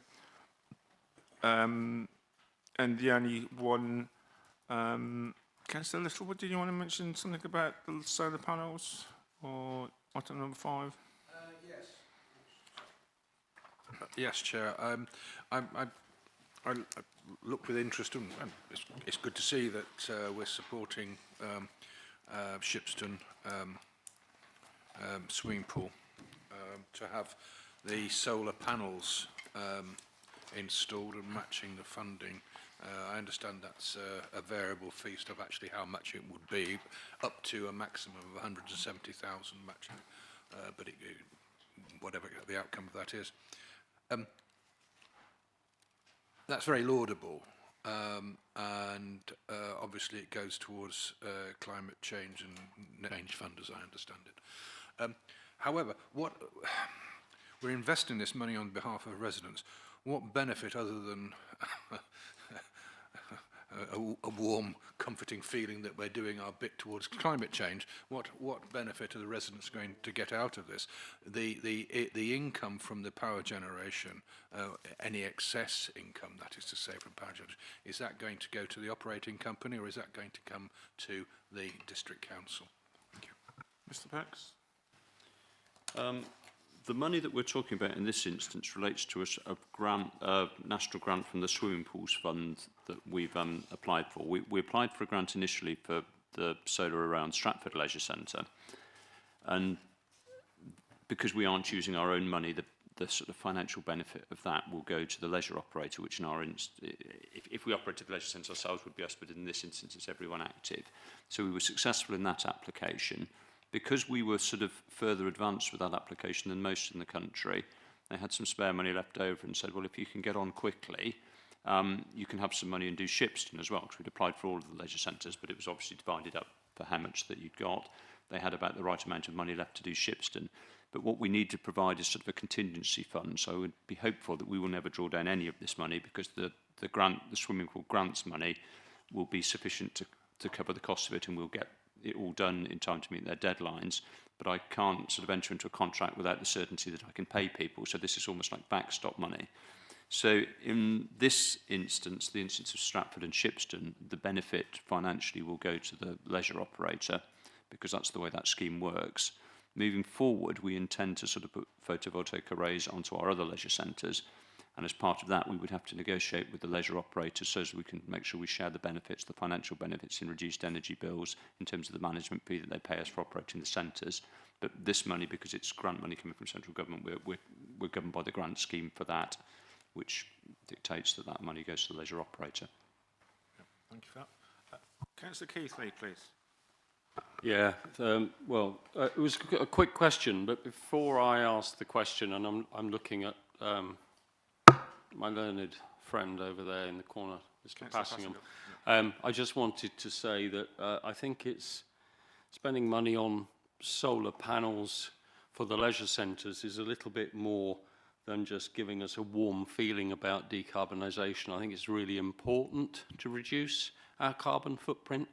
And if you could bother to watch the news as to what's happening in Los Angeles at the moment, that would give you some cause for concern about is what is actually happening to our climate and the effect on people all around the world. But anyway, just turning to my question, and it's a simple one, Tony. What's the measure for the delivery of the project? Because you put a sort of timetable of 31st of March. Is it placing an order for the panels? Does that qualify as delivery, or is it installation, or is it a bit of a grey area? The intention is to have the installation complete by then. In practice, the contractors are due to start on the 17th of January at Stratford, and the contractors will complete Stratford and then move to Shipston sort of directly. So the intention is to have it complete by that time. So we'll see how the project goes.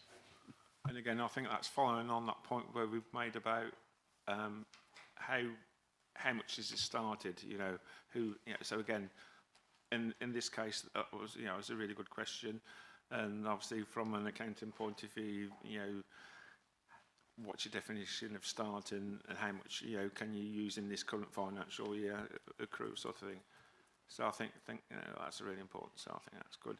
And again, I think a future work plan item will be scrutinising the effects, financial effects of panels coming to the council and the issues regarding negotiating with the contractor, because at the moment the contractor will benefit financially from reduced electricity bills. Obviously, we're potentially having to pay additional money. Again, I don't want to go into too much contractual issues in terms of the changes for employees' national insurance. So again, there might be some negotiation about saying, "Oh, you're getting some benefit to this. Do we have to, you know, do this in our contract? You know, can we potentially make a saving in some shape or form in terms of offsetting costs?" So I think that's one thing we can look at as well. So that's quite important as well. But Councillor Passingham, I've brought you in via a backward route, but yeah, come on in, please. Thanks. It's obviously best if the electricity generated is used in the leisure centre, and there's lots of energy use in leisure centres for heating the water and the space that is needed. Have you got any idea how much would be used in the leisure centre and how much it will be exported? Yeah, the intention is for it all to be used within the leisure centres, because the electrical demand on these buildings is, as you say, enormous, and the arrays won't be big enough to meet 100% of the demand, so it will all be used directly on site. Right.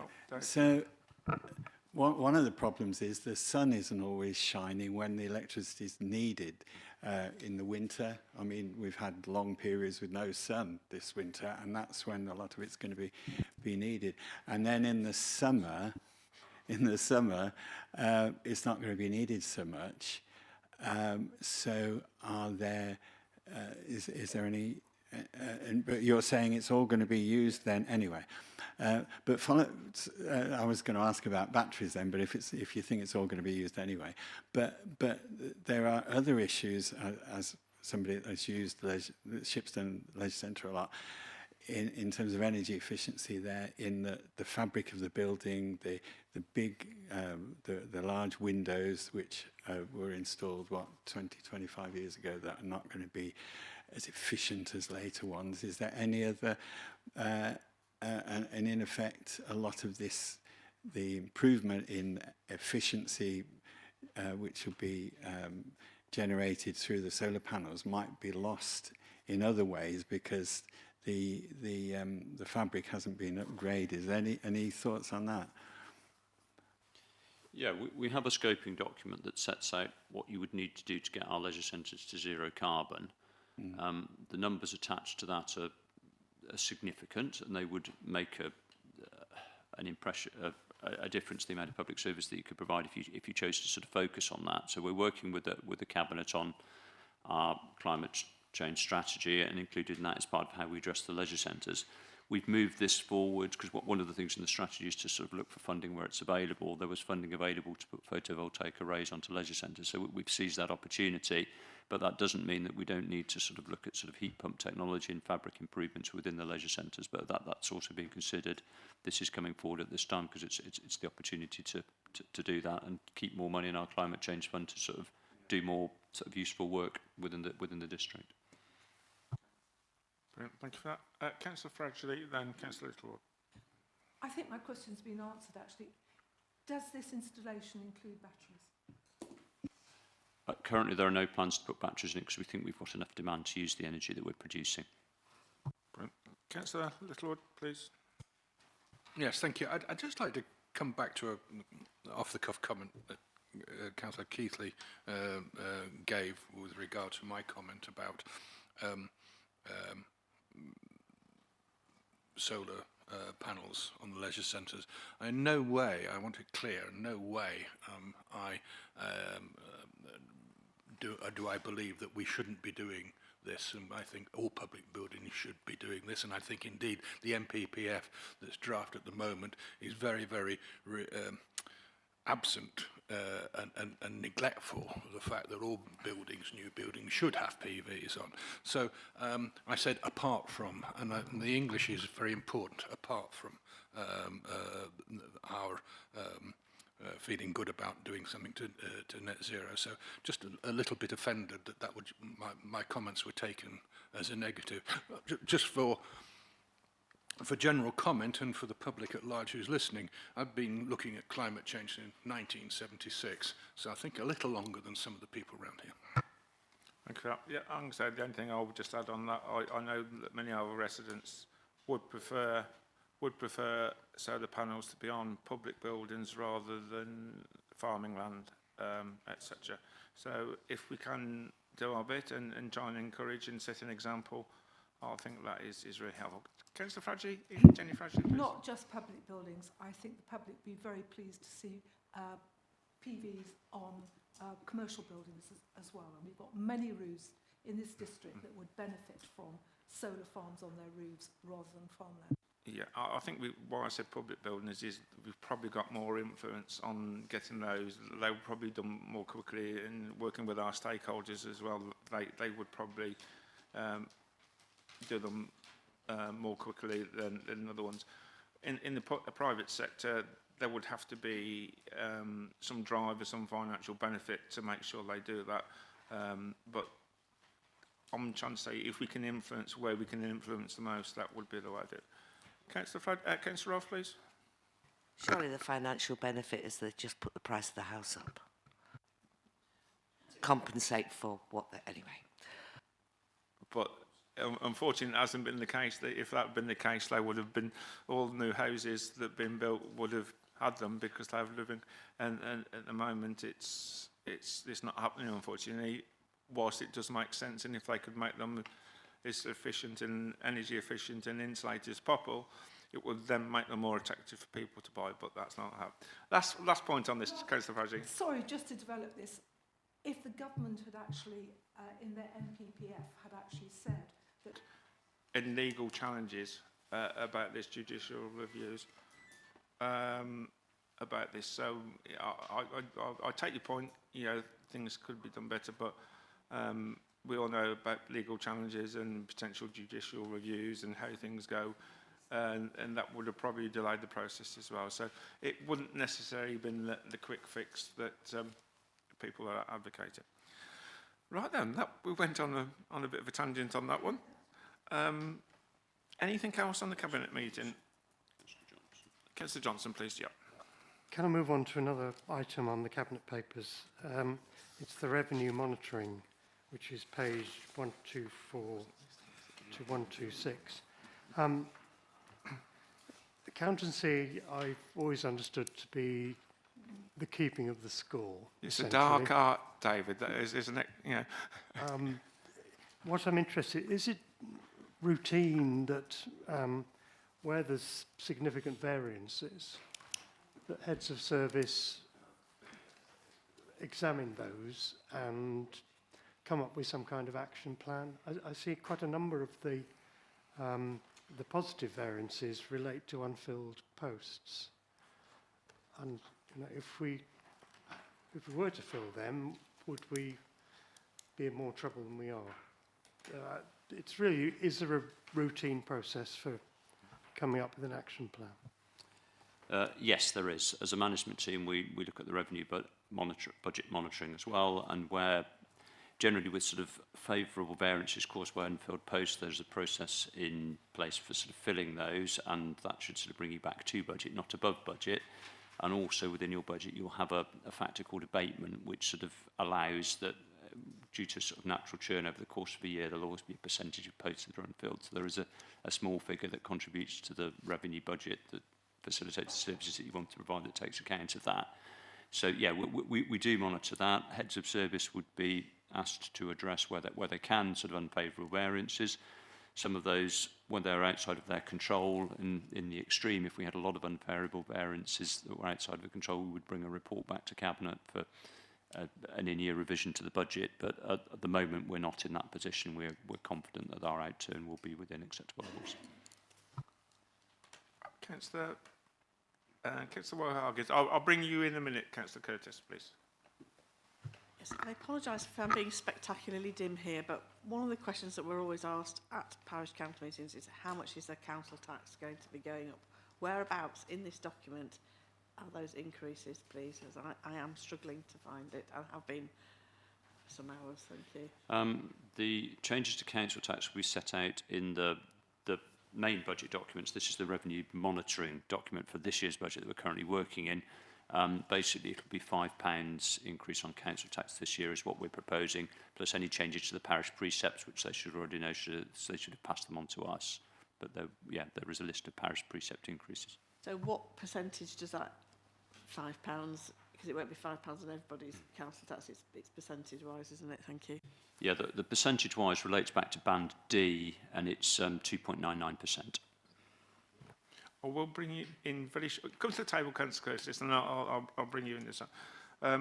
One thing I think we could potentially have a future work programme is about vacancies. The impact on performance, the impact of whether we're having to pay for temps to cover who are normally at a higher rate, and is this symptomatic of recruitment difficulties in local government? Is it particularly unique to Stratford because of our high housing prices? Is this something that's something to do with the West Midlands, or is it a national one? I would say it's probably the latter, but it would be interesting to know, and also potentially the impact of the local government review, which is adding more uncertainty to the equation as well. So I would be interested if we could have that as a work programme item. I'm preempted the agenda item, but I thought it was good to have. Councillor Alcock, please. Yeah, I'm going to make a comment on this, but what you're just saying about the vacancies, etc., I completely agree. We need to look into that because we need to scrutinise properly where they're being advertised and for how long, etc. I know it was raised in the last council meeting, or one before that they couldn't be found on the website. So I think that definitely needs a bit of looking and see what we can do about it. So. Strictly employment is a matter for the employment committee, so we'd need to make sure that we sort of took it to the right committee in terms of reference, and that we were scrutinising, we weren't treading on their toes. So I wouldn't want to offend the chairman of the employment committee. I'm sure we wouldn't upset you, Councillor Johnston, would we? We'll be guided by you on this. We'll be guided by you on this, Councillor Johnston. Yeah. Brilliant. My comment, sorry, yes, my comment on this sorry, actually. Yeah. Just looking through this, and I just see that the off-street parking is quite a high unfavourable variance on that due to shortfall in parking income. That's quite a large shortfall that I think could actually do with being looked at to see which car parks, if there's one car park more than another that's producing the shortfall, or is it just down to the time of year? Is it down to that some are free and some aren't? And just that one did sort of leap out at me. I might bring you in a minute, Councillor Growcup, but I've sort of preempted some of this. So I've been speaking with the head of Environment and Neighbourhood Services about the items and what's causing some of this. And I've not long had an email earlier in this week. So I'm just waiting another response. So if committee members are happy, once I've got that response, I will circulate it to all members of the committee. Because there's all sorts of different things like footfall, bad weather, the economy, roadworks, etc., etc. And one in particular was mentioned. So I've sort of like tried to preempt this question. Haven't got them 100% answered Yeah, about 99% answered. So if you're happy, members are happy, I will circle out that once I've got the response. And I will copy Councillor Grocott in as well. Yeah, come on, Bree. Come.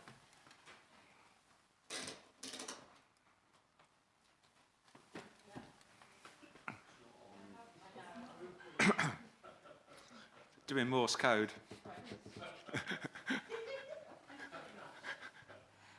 Thank you very much.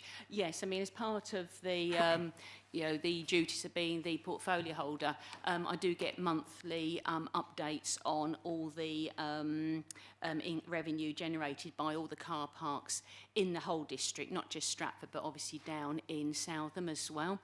And I keep a very, very close eye on it, as did my predecessor.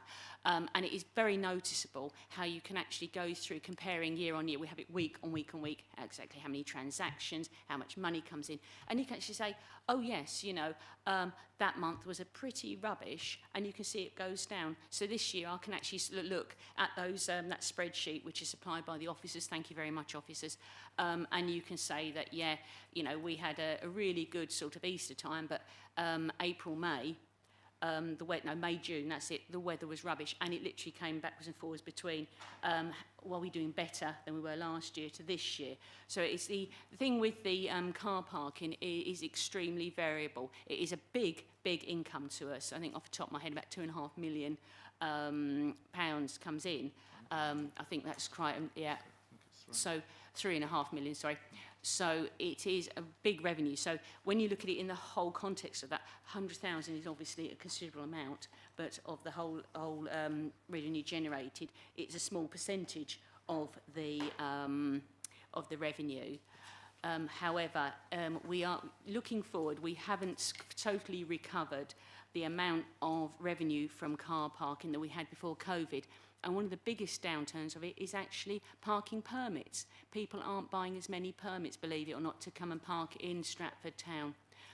So going forward, though, as a thing, we are looking, I think Tony Perks will confirm this, looking at the utilisation of all the car parks in the town, obviously where we can obviously maximise our revenue, but also use those facilities, because you can have things like solar panels on car parks.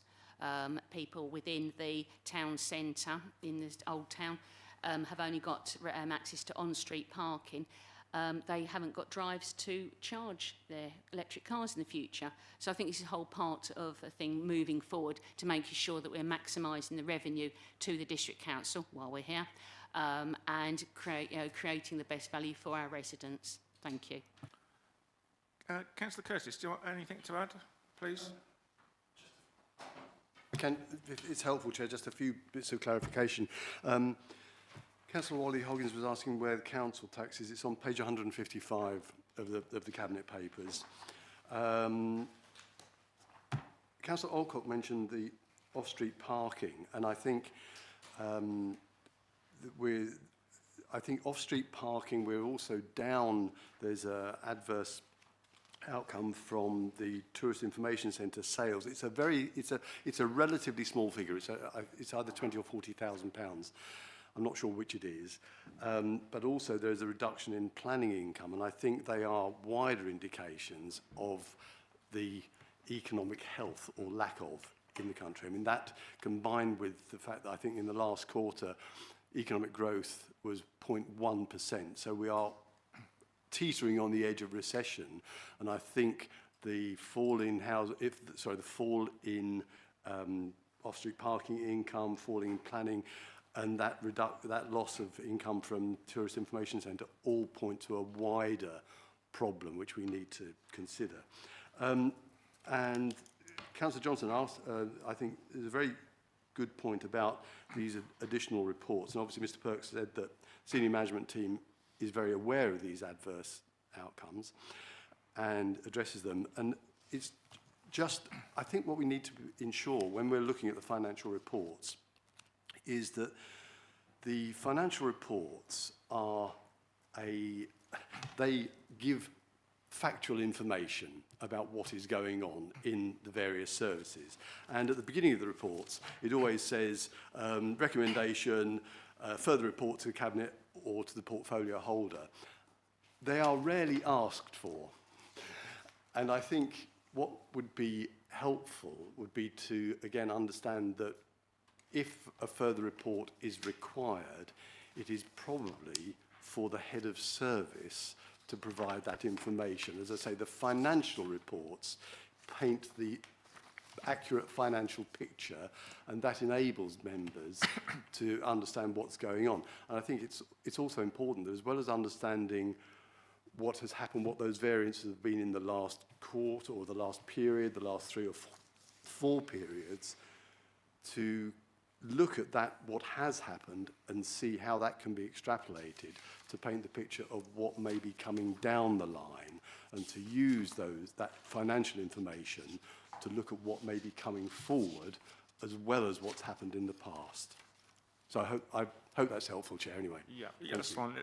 I'll bring Councillor Huggins in a minute. There's a couple of things on that. Myself and Howard have been meeting with Mr Burrell to decide, talk about this, because obviously he's got the general detail, general information, I've got the full detail, and whether we do decide to bring a head of service in to talk about something specific. So I think that's helpful, and we'll review it on a regular basis.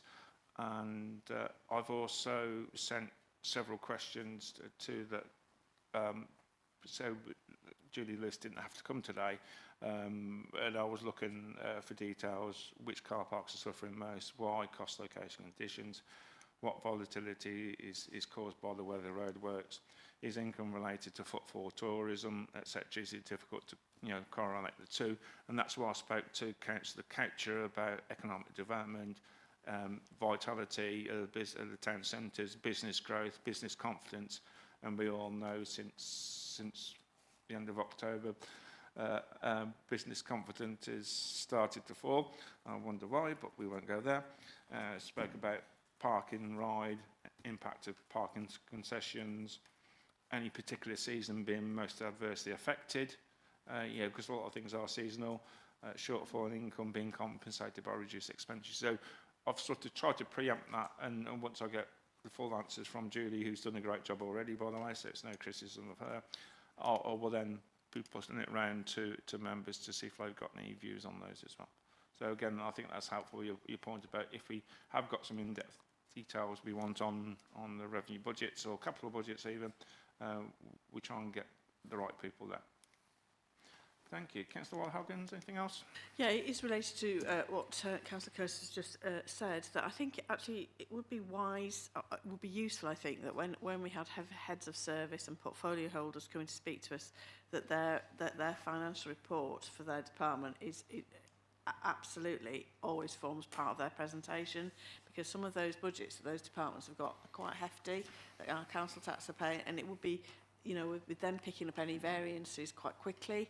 I think that should just be a standing item that they're required to present. Yeah, no, I think that's a sensible point. Again, we were asking the questions, any showstoppers, anything that you have sleepless nights on about, anything you want to talk about your significant budget, is it, and again, we spoke about the joined up thinking of the impact on economic development on car parking income, so, and how that's, so I think we are sort of getting there.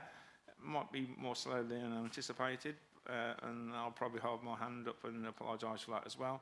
But I think it's joined up, and I think we've got a plan forward. So, anything else on that, or I think we've done that one quite well on the committee, and again we'll have quite a few things to report back to Cabinet. Next item is the work plan. I've suggested something. We haven't got the time, time scales on that. To do with local government review and potentially the vacancies and the effect on performance, etc. Councillor Keith, you want to indicate, please? Yeah, thank you. I had a suggestion for the work plan, actually, Chair, if that's okay. Yep, brilliant. I welcome that. Thank you. Okay. As you are aware, I circulated an email following a parish meeting where this issue of the response on 101 was raised with me. And I spoke to Councillor Gist about it, and Councillor Gist put me on to a lady at the Office of the Police and Crime Commissioner, who said, and actually Natalie had organised for me to have a call with this lady to talk about the 101 response, because as some of you probably know, in my business background, I was a customer services director, so I had some responsibilities for managing telephones and stuff like that. Anyway, I had a really useful call, and there have been some pretty serious issues with managing 101, and I think you know, my understanding of the challenge that the police have is better now than it was before I had the call. I hadn't appreciated the difficulties they had with repeat calls about the same thing, for example. And an example that I was given was, you know, sheep on the road doesn't necessarily lead to one phone call to 101. It might lead to 10 calls to 101, all in the space of an hour. Plus the fact that they're having to respond to calls 24/7. So there are some very serious challenges, but the Office of the PCC did explain that they had taken some steps to improve things, because they realised the difficulties and the perceptions in the community. So I would like to suggest that the Warwickshire Police are back on the work plan. Given that we've got a new Chief Constable, Alex Franklin Smith has been appointed at the very end of the year, and I'd be interested to know what other members of the committee think about that. Yeah, I'm more than happy to support that. If we can do some liaison with them and find an appropriate time, that will be good. And rather than agreeing the timescale now, if we could perhaps do this offline and get them back as soon as we can, but in an appropriate time, I'm more than happy to that. So I know they were sort of like using triage as well, weren't they, to do the course. Councillor Waller-Huggins? Yeah, to come back to what Councillor Keithley was saying, I think we could be very specific with the police, rather than just having a generic moaning about the police, and yeah. we actually want them to come and talk to us about 101 calls. Most of you will know that I'm particularly unimpressed by the service that I received over Christmas regarding a matter. And I think that if we just make it that, rather than a great big enormous agenda for them, we want them to come to that, because there is a real... Does that fit in with what you're... Rather than the whole policing of Stratford district, which we've sort of had bits and pieces regarding that, but this time it is that 101, but they will need to... There is... I grow weary of the platitudes that are wheeled out about the 101 service, and if I might put on record, it is not beyond the wit of man. It has always been the case that within police forces up and down the country, there will always be multiple calls about the same issue if it is something dangerous that's on the roads, etc., etc. And the police will always say they'd rather have multiple calls. Therefore, it is Warwickshire's problem to deal with that. It is not... I can't even believe they've even mentioned that that is a difficulty that they have, frankly. It has always been multiple calls about the same issue is fairly normal. If it's serious, thank you. I think, I do agree with Councillor Waller-Huggins that we could keep the presentation quite focused. The operational side of police have brought in some new processes, triaging, and there's a live chat system as well. Yeah. But I recognise from my business experience the difficulty of dealing with peaks and troughs in calls. So if you do have a lot of people on the lines trying to report the same thing, you've only got a fixed resource generally at times during the day to answer the calls, but they're trying to make improvements. But I would agree, I would like to add the sort of community safety team response to that work plan request as well, if that's possible. I'm not exactly sure. Does that fit in the responsibilities of Warwickshire Police? I'm looking across at Natalie. I'm not sure. I mean, Community safety is a various one because it falls within the district.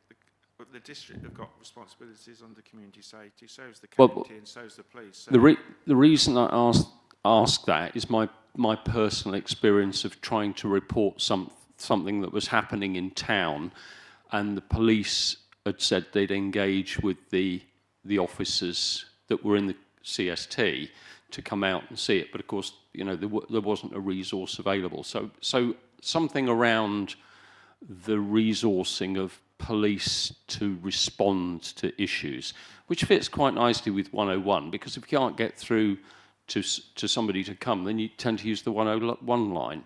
But I would agree with Councillor Wally Hoggins that the response on that line, the perception is it's generally quite difficult and poor. The abandoned call rate at one point, I was told, was around 4 calls in 10. So, you know, people sort of almost give up trying to use it if that's the sort of response rate that they get. So it would be useful to come and hear what they do. I know they've made improvements, but I would like to know what more that they can do. So, yeah, we don't want them pulling the wool over. Sorry, I went on rather a long time. I didn't mean to. No, don't worry. You get an example from me, I'm afraid. Councillor Rolfe and Councillor Littlewood, please. Yeah, I think Councillors Fragilis over there and myself attended the CCTV camera room in Stratford a couple of months ago now, and actually saw a live robbery in place, and even the girl there operating the cameras in charge of everything did not get through to somebody for 47 minutes. And I think that must demonstrate, I mean, she was getting as frustrated as I know residents get when they ring 101. She wasn't ringing 101, she was going direct. She did try 101, and she tried 999, she tried everything. But it was all resolved. It's not a problem. It was resolved. However, it did demonstrate that it's not just happening to residents. It's in an official capacity as well. And I think these questions need answering, really. Thank you. Thank you. Councillor Littlewood, last point on this. Did you indicate or no? If you don't... Sorry? Did you indicate to come in on Yes, I did. Yes, yes, thank you, Chair. Yeah, a bit of a moan about police as well. I mean, in the... I get the Warwickshire Connected messages, I'm sure most of us do, which highlights the high-profile presence of police in areas in Stratford, etc. No, Ulster, I think, as well. But I find it difficult to put that aside. Over the last 3-4 months in rural South Warwickshire, a huge increase in the number of break-ins, of garages, of sheds, stealing of valuable cars, stealing of tools, stealing of farm equipment. It has gone almost up exponentially from a very rare event to every week. Now, this is brought up at parish council meetings, and one of the things that I do know is people are not bothering to report them because the attitude is, what's the point? The police aren't interested and they won't come out. They'll just give me a crime number for my insurance and that's all. And now, whether that's true or it isn't true, that's the perception. And yeah, but there is a huge increase in rural crime, and we're not seeing the high visibility of the police in the rural areas, in the communities, that the operation that's for high visibility policing in the town centres is going on. And I would like to ask them what they can think they can do about that. I think we're gradually going into too much into the detail. We're expanding. What I would like, we've had the initial proposal from Councillor Keithy to do with a 101 service. We tackle that, make sure we've got a wide range of questions related to that service, and let's do that one first. Otherwise, we'll start going off all around the region. So I don't want to be a killjoy, but I think... No, this is a huge area, and it's a huge area of concern. But the danger is you get this scope creep.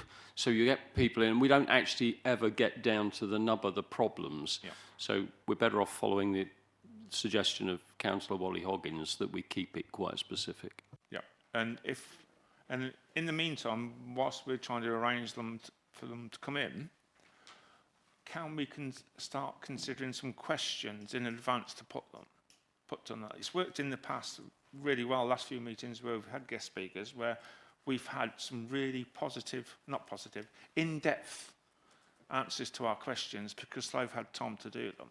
I'm not saying we shouldn't do them on the day as well, because you always think of things that are pertinent. So I'm happy to allow questions on the day as well. But Chair, could I just say, I sent the email to all councillors, cross-party. So you've all had that email response. Yeah. And that email within that thread contained the response that I got from the Office of the Police and Crime Commissioner in respect of what's been going on. Yeah. So that's a good starting point. Yep, no, that's fine. I'm happy with that.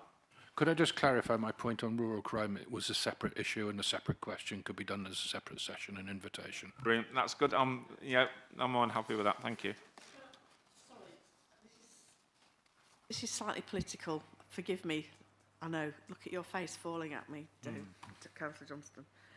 I'm wondering, given the circumstances of devolution, whether actually matters regarding rural crime and rural issues does in fact need to be brought to the fore again later on down the line. And it might be that we have one whole session looking at the uniqueness of Stratford and just saying that that might be rural crime, for example, fits in with rural transport links. There's an awful lot there that is specific to our district in relation, that we all need to bring to the fore currently.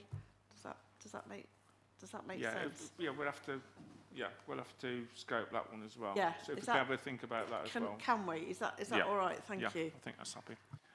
Right then, before we go on too much further, I've not got any other points on that. I think we have got some interesting ones. Again, the local government review and vacancies. I think that is quite pertinent as well, but we'll consider that sometime. I've got no urgent business, so I'm proposing to close the meeting at 12:30. Thank you.